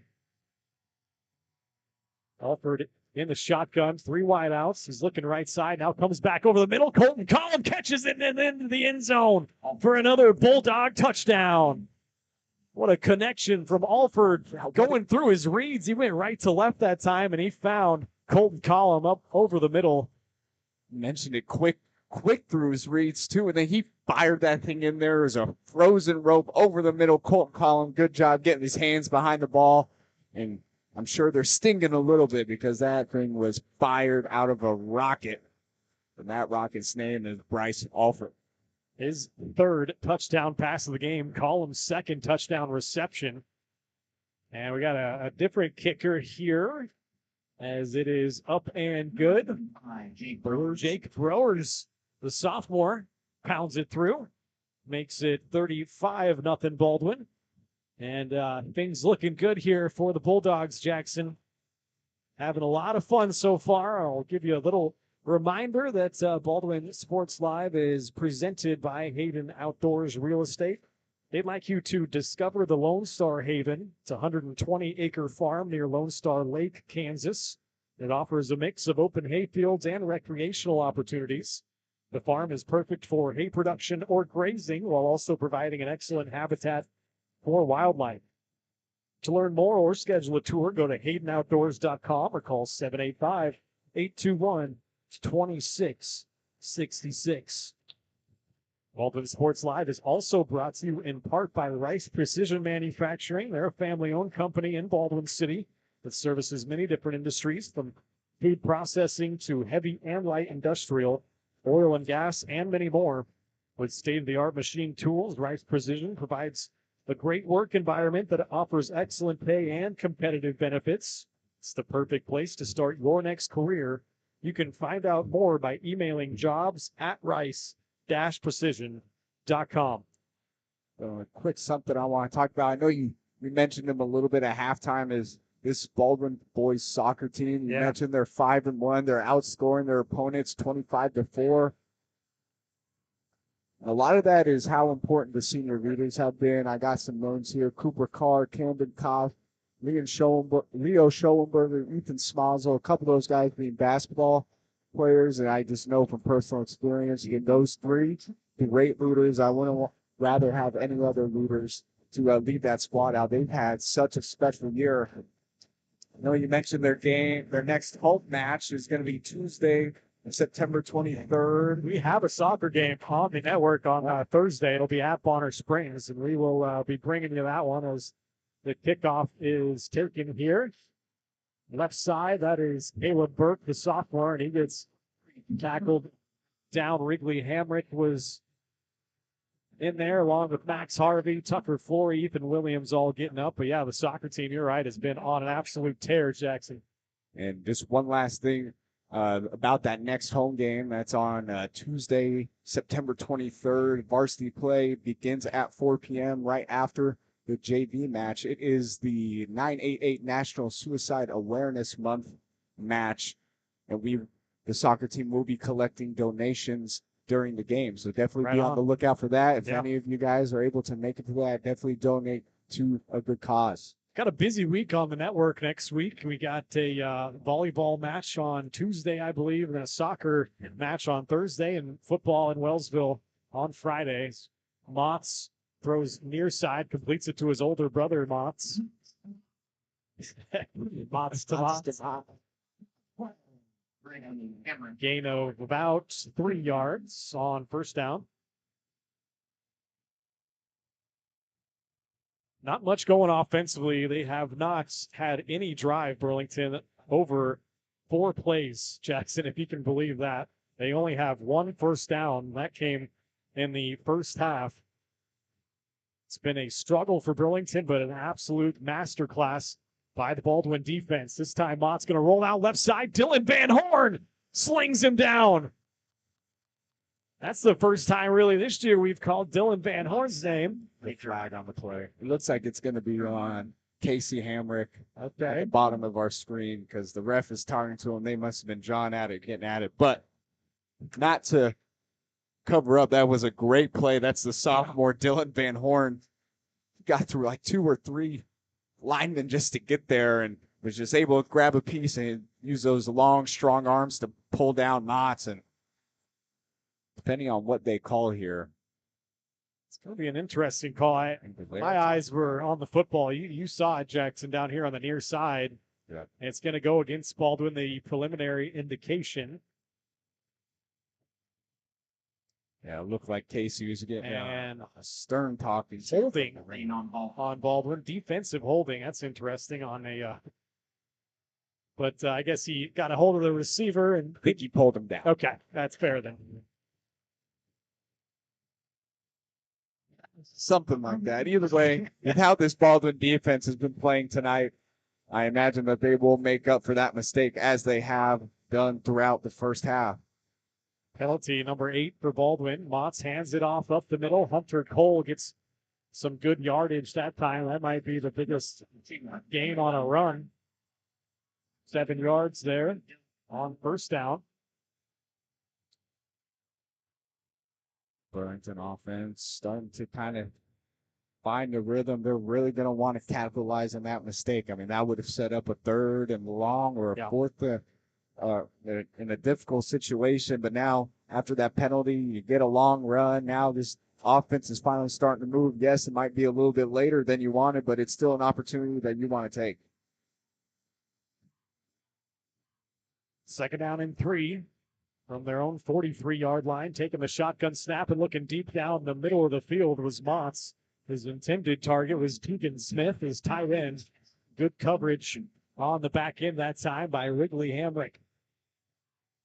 Look how they play that they just wanted to take that shot deep. Quick one read. You think you got your guy. Try to get it down there deep, but just overthrown about 8 yards over his head.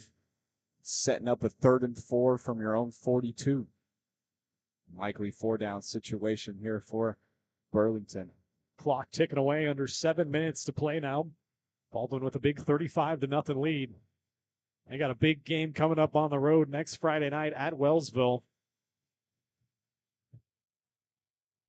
Burlington in the shotgun. Motts takes the snap, looks quick left side, has a completion out there past midfield into Baldwin territory.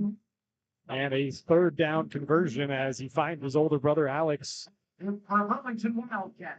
Motts to Motts. That's something we've seen a lot here throughout the night from this from this Burlington offense.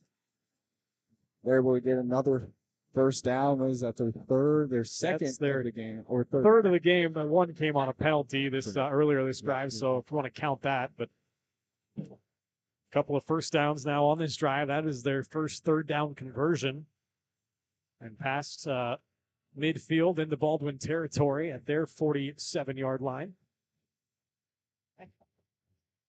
Empty backfield now for Motts. He'll look deep down the left sideline and just a little too far for his intended target. Burlington fans here on the near side wanted a pass interference call. Was Landry quick on the coverage? Yes, Tucker. 25. Okay. I saw 25. Yep. I saw 15 come from the area. Both of them, regardless, have had a really good day, or a really good night, rather, and so has the rest of this Baldwin defense. They've really impressed throughout the game. Clock continues to run, a continuous clock here as it is approaching 5 minutes to play.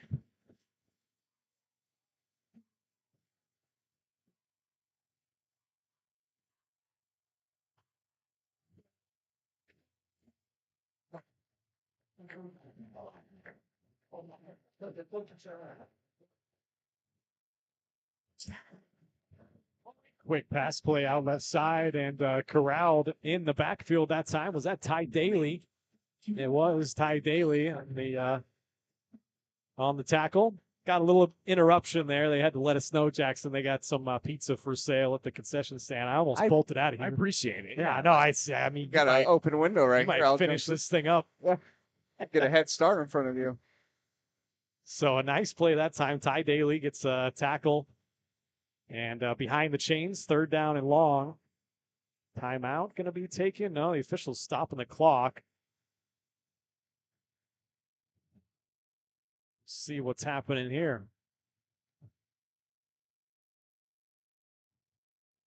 What's the Iowa score, Jackson? What do you got, an update? I believe it's Iowa Hawkeye fan here. 21-21 at half at Rutgers. That's a high-scoring game. For us, well, we did score on a kick return. We are destined to always get some special teams points, but the offense has been looking a little bit better the last couple of weeks for the Hawkeyes. Did somebody take a timeout, or are we just taking a water break here, perhaps? Don't forget, we'll have our post-game show coming up after the game, brought to us by Hometown Construction.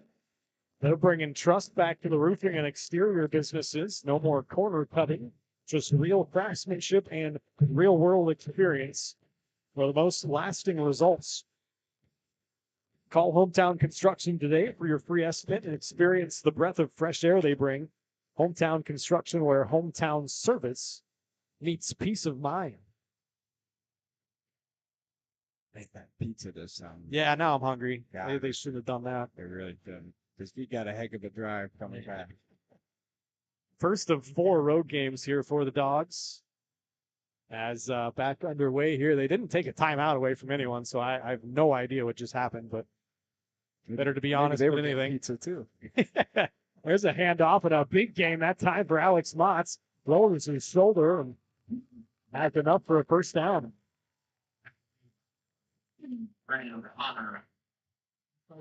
Who's that? Humpty. That was a big third down conversion there on third and 14, third and 15. So a nice run there, probably the biggest run of the game from the Wildcats. Fresh set of downs from Baldwin's 37-yard line. Ooh, a low snap that time. Alex Motz, the running back, able to corral it. Almost looked like a direct snap to the halfback, but it surely wasn't.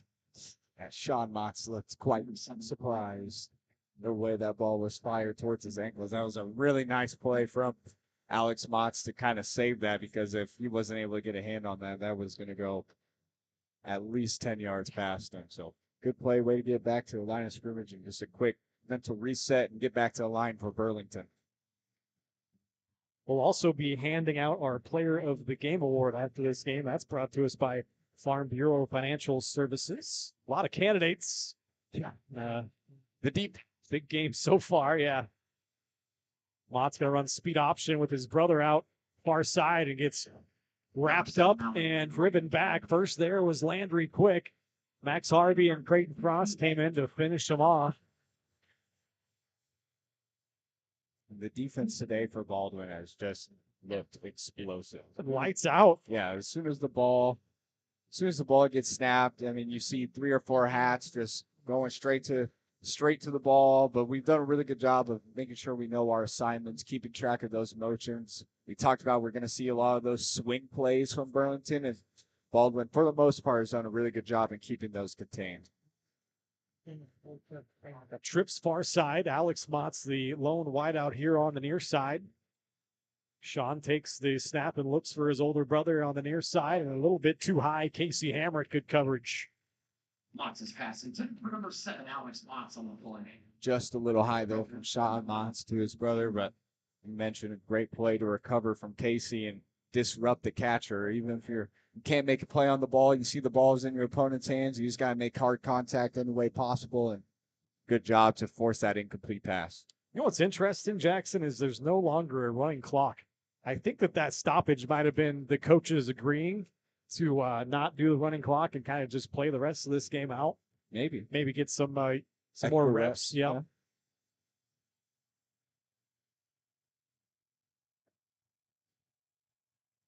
Fourth down and 10 for Burlington. Well, spread them all out, empty formation, and a flag gets thrown. I was saying somebody lined up off sides on Baldwin. It's the 8th penalty. Actually, number 9. No, 9. And that's going to be something you mentioned. We had 7 last week, 16 penalties in 2 weeks. We didn't see, if any, penalties from us in week 1. So hasn't been a whole lot to say negative about Baldwin, but that might be one of them is penalty. Yeah, penalties and turnovers. Had that one turnover. Yeah, we have one this game. We had 3 in the last one. 16 penalties. I'm sure that's something. Yes, there's a lot of positives, obviously, to take from this game, but something Coach Melcher is going to want to kind of use as motivation is just discipline, making sure we're staying in it, making sure we're staying set, making sure we know where we are, because you never know in a situation where maybe it's not 35-0, maybe it's 28-28, 2 minutes left in the game. An offside call or a false start call can really turn the game around at a point like that. The timeout was taken by Burlington. That is their first timeout of the second half here. Offsides cut the yardage in half from a 4th and 10 to now a 4th and 5. We'll see where they go here.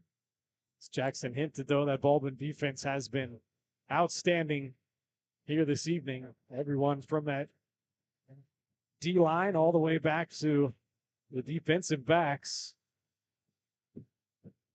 See Jet Rude, the 6'2 freshman in the middle of that defense. He's been getting some playing time.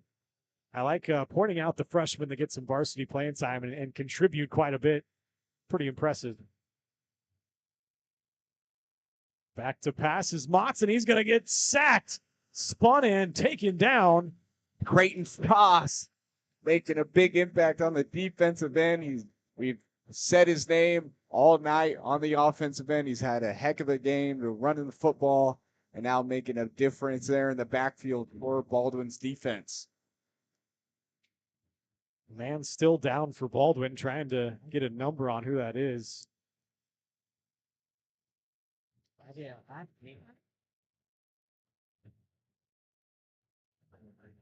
Looks like maybe just a cramp, though. They're trying to stretch him out at the 35-yard line. What a fun night overall for Baldwin, though. Had a big first half. 3 touchdowns on their first 3 drives. Got them out to a 21-0 lead early, and they never looked back. Had one blemish with a lost fumble in that first half, but they did get an interception. That was Jackson Rude.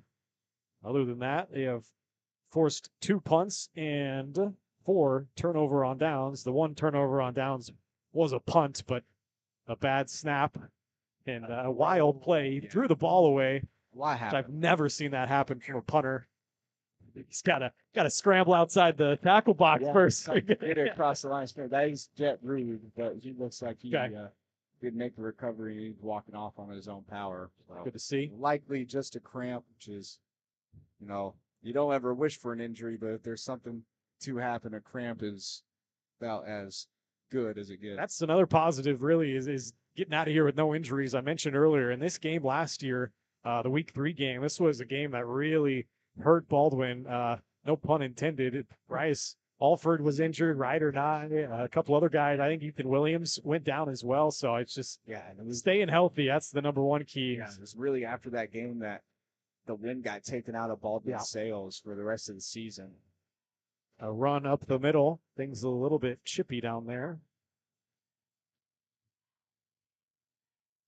Got about 3 yards. That's about the 40-yard line.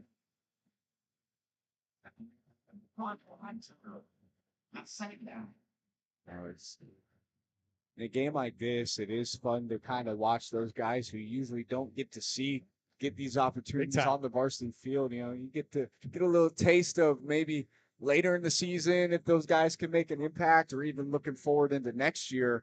Yep. Talked about that before as Alford pulls it here.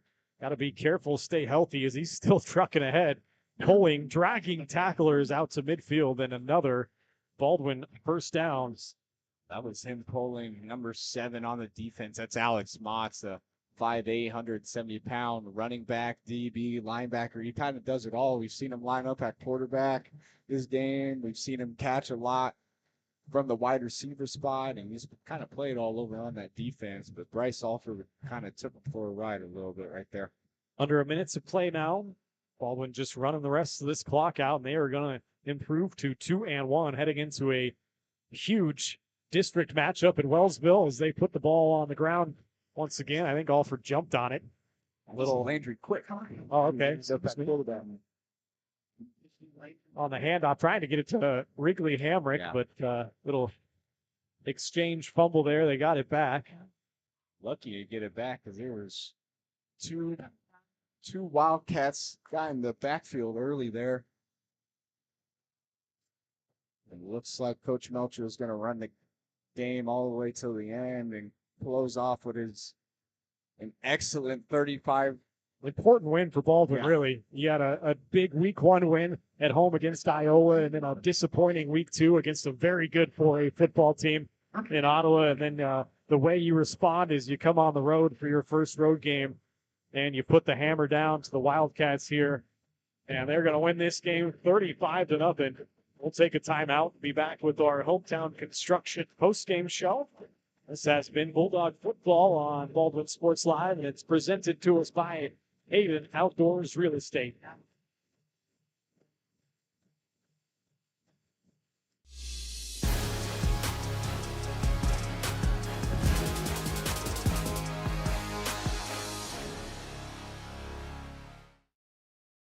New charges related to insurance fraud and theft. ripping off about 90 homeowners. Stewart ripped him off. The roofing industry is rough these days. Hometown Construction is Baldwin City's very own hometown solution for roofing and siding needs. We know there's more important things than just money. We give detailed estimates and on-site supervision during all projects. We focus on one job at a time so that you have our undivided attention. Contact us today. Go Bulldogs! Hayden Outdoors Real Estate has been proudly serving the Midwest since 1976, covering 33 states while producing over $1 billion in annual sales. Shad and Penny Sheldon are some of the top producing brokers from Baldwin, Kansas, selling farms, ranches, rural homes, and recreational real estate throughout Kansas. Their knowledge, passion, and expertise will help make your next real estate transaction an excellent experience. Contact Shad or Penny today by phone at 785-821-2666 or by email at shad@haydenoutdoors.com. At Fort Scott Community College, we understand that a scary part of figuring out your future isn't only answering the question, what should I do, but where do I belong? Maybe you belong here, studying animal science or learning about farm and ranch management. Maybe you belong here as part of Hounds Hoops on the hardwood. I don't know where you've been or where you're headed, but I know we're saving a spot for you because you belong at Fort Scott Community College.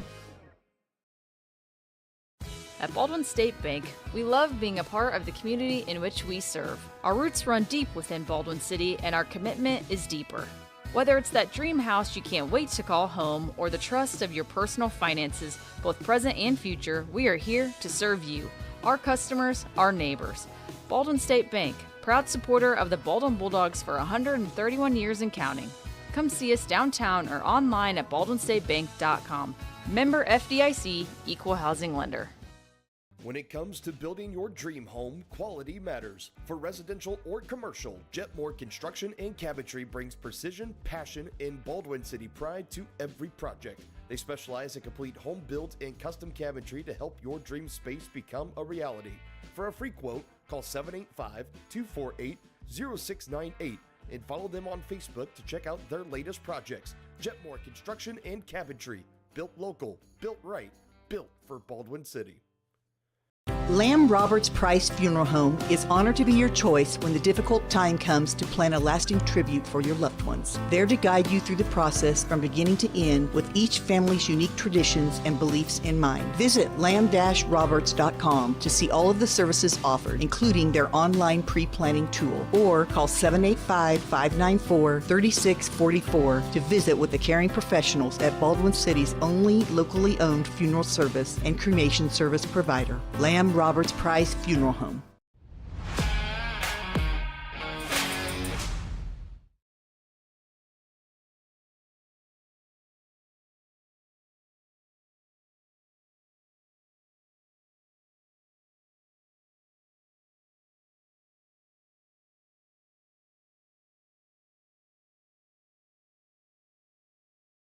Back here to Burlington. This game has gone final 35-0. Baldwin victorious here in their first road game of the year. This is the post-game show. It's brought to us by Hometown Construction.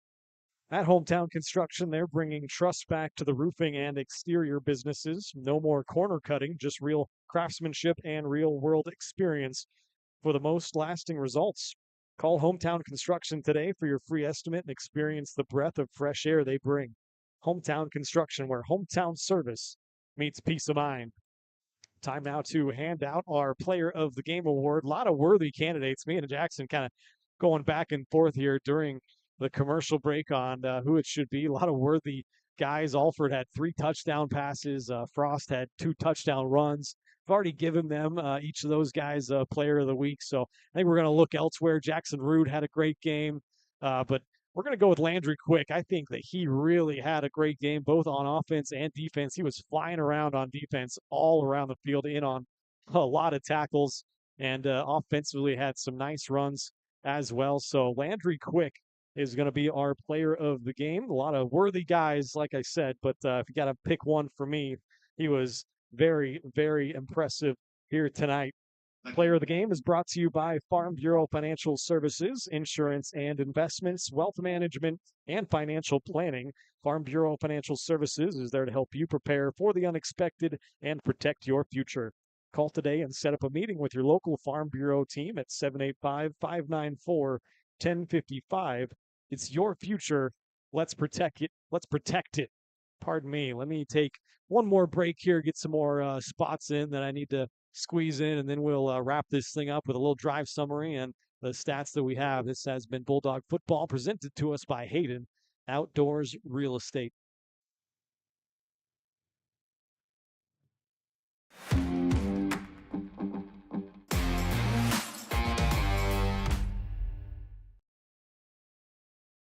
Kelly Neufeld and his team at Farm Bureau Financial Services are there to help you prepare for the unexpected and protect your future. With customized insurance plans and comprehensive financial planning, Kelly and his team will help increase your confidence in your overall financial well-being. Come meet the team at their new office in downtown Baldwin City at 714 8th Street, or give them a call at 785-594-1055 to set up a meeting with Kelly Neufeld at Farm Bureau Financial Services in Baldwin City. It's your future. Let's protect it. Charlie was born at LMH. We had a great team of nurses. Not only did they check in on us regularly, they always asked if we had questions, always made sure that we understood what was going on. I cannot say enough wonderful things about the labor and delivery, family birthing, and mother baby care team at LMH Health. We had to put our entire trust into their hands, and just everyone was so friendly and so supportive.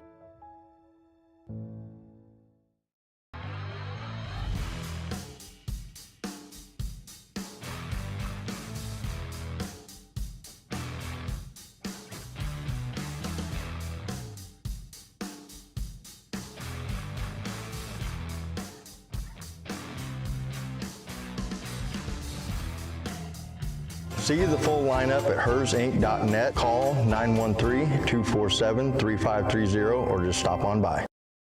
Dr. Philip Harvey at Oral Surgery Kansas is a proud supporter of the Baldwin Bulldogs. Dr. Harvey and his staff wish all of the Bulldogs the best of luck this year as you continue to make Baldwin City proud. Oral Surgery Kansas provides personalized, gentle, comprehensive patient care for a wide range of oral surgery procedures. To learn more, visit oralsurgerykansas.com or call 785-843-5490. Oral Surgery Kansas, cheering on the Baldwin Bulldogs.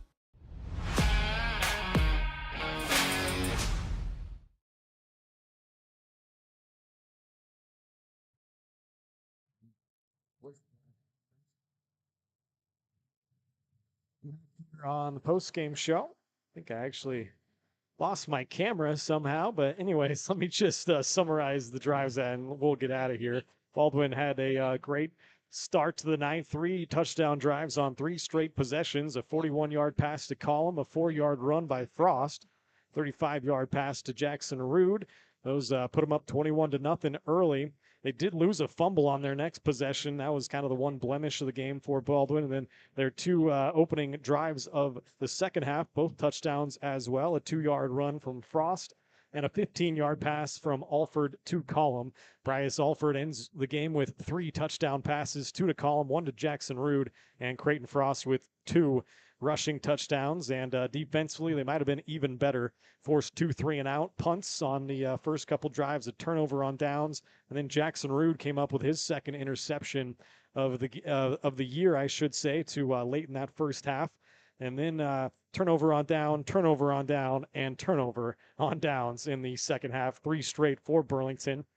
And Baldwin wins this thing 35-0. And for my partner, Jackson Blakely, I'm Ryan Hilmer, signing off here from Burlington. Once again, our presenting sponsor, I should mention, is Hayden Outdoors Real Estate. Once again, check out the Lone Star Haven. It's a 120-acre farm near Lone Star Lake, Kansas. It's a great opportunity, a lot of open hay fields and recreational opportunities. So check it out. You can learn more or schedule a tour. Go to haydenoutdoors.com or call 785-821-2666. Thanks, everybody, for tuning in. And we'll see you on Tuesday. Got 3 broadcasts next week, so a busy week for us, but looking forward to it. Good night, and I hope everybody safe travels back to Baldwin. We'll see you next time on Baldwin Sports Live.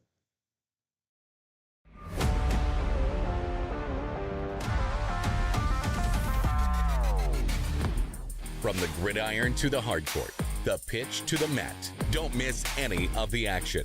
We're there with live, local sports coverage at VarsitySportsLive.com.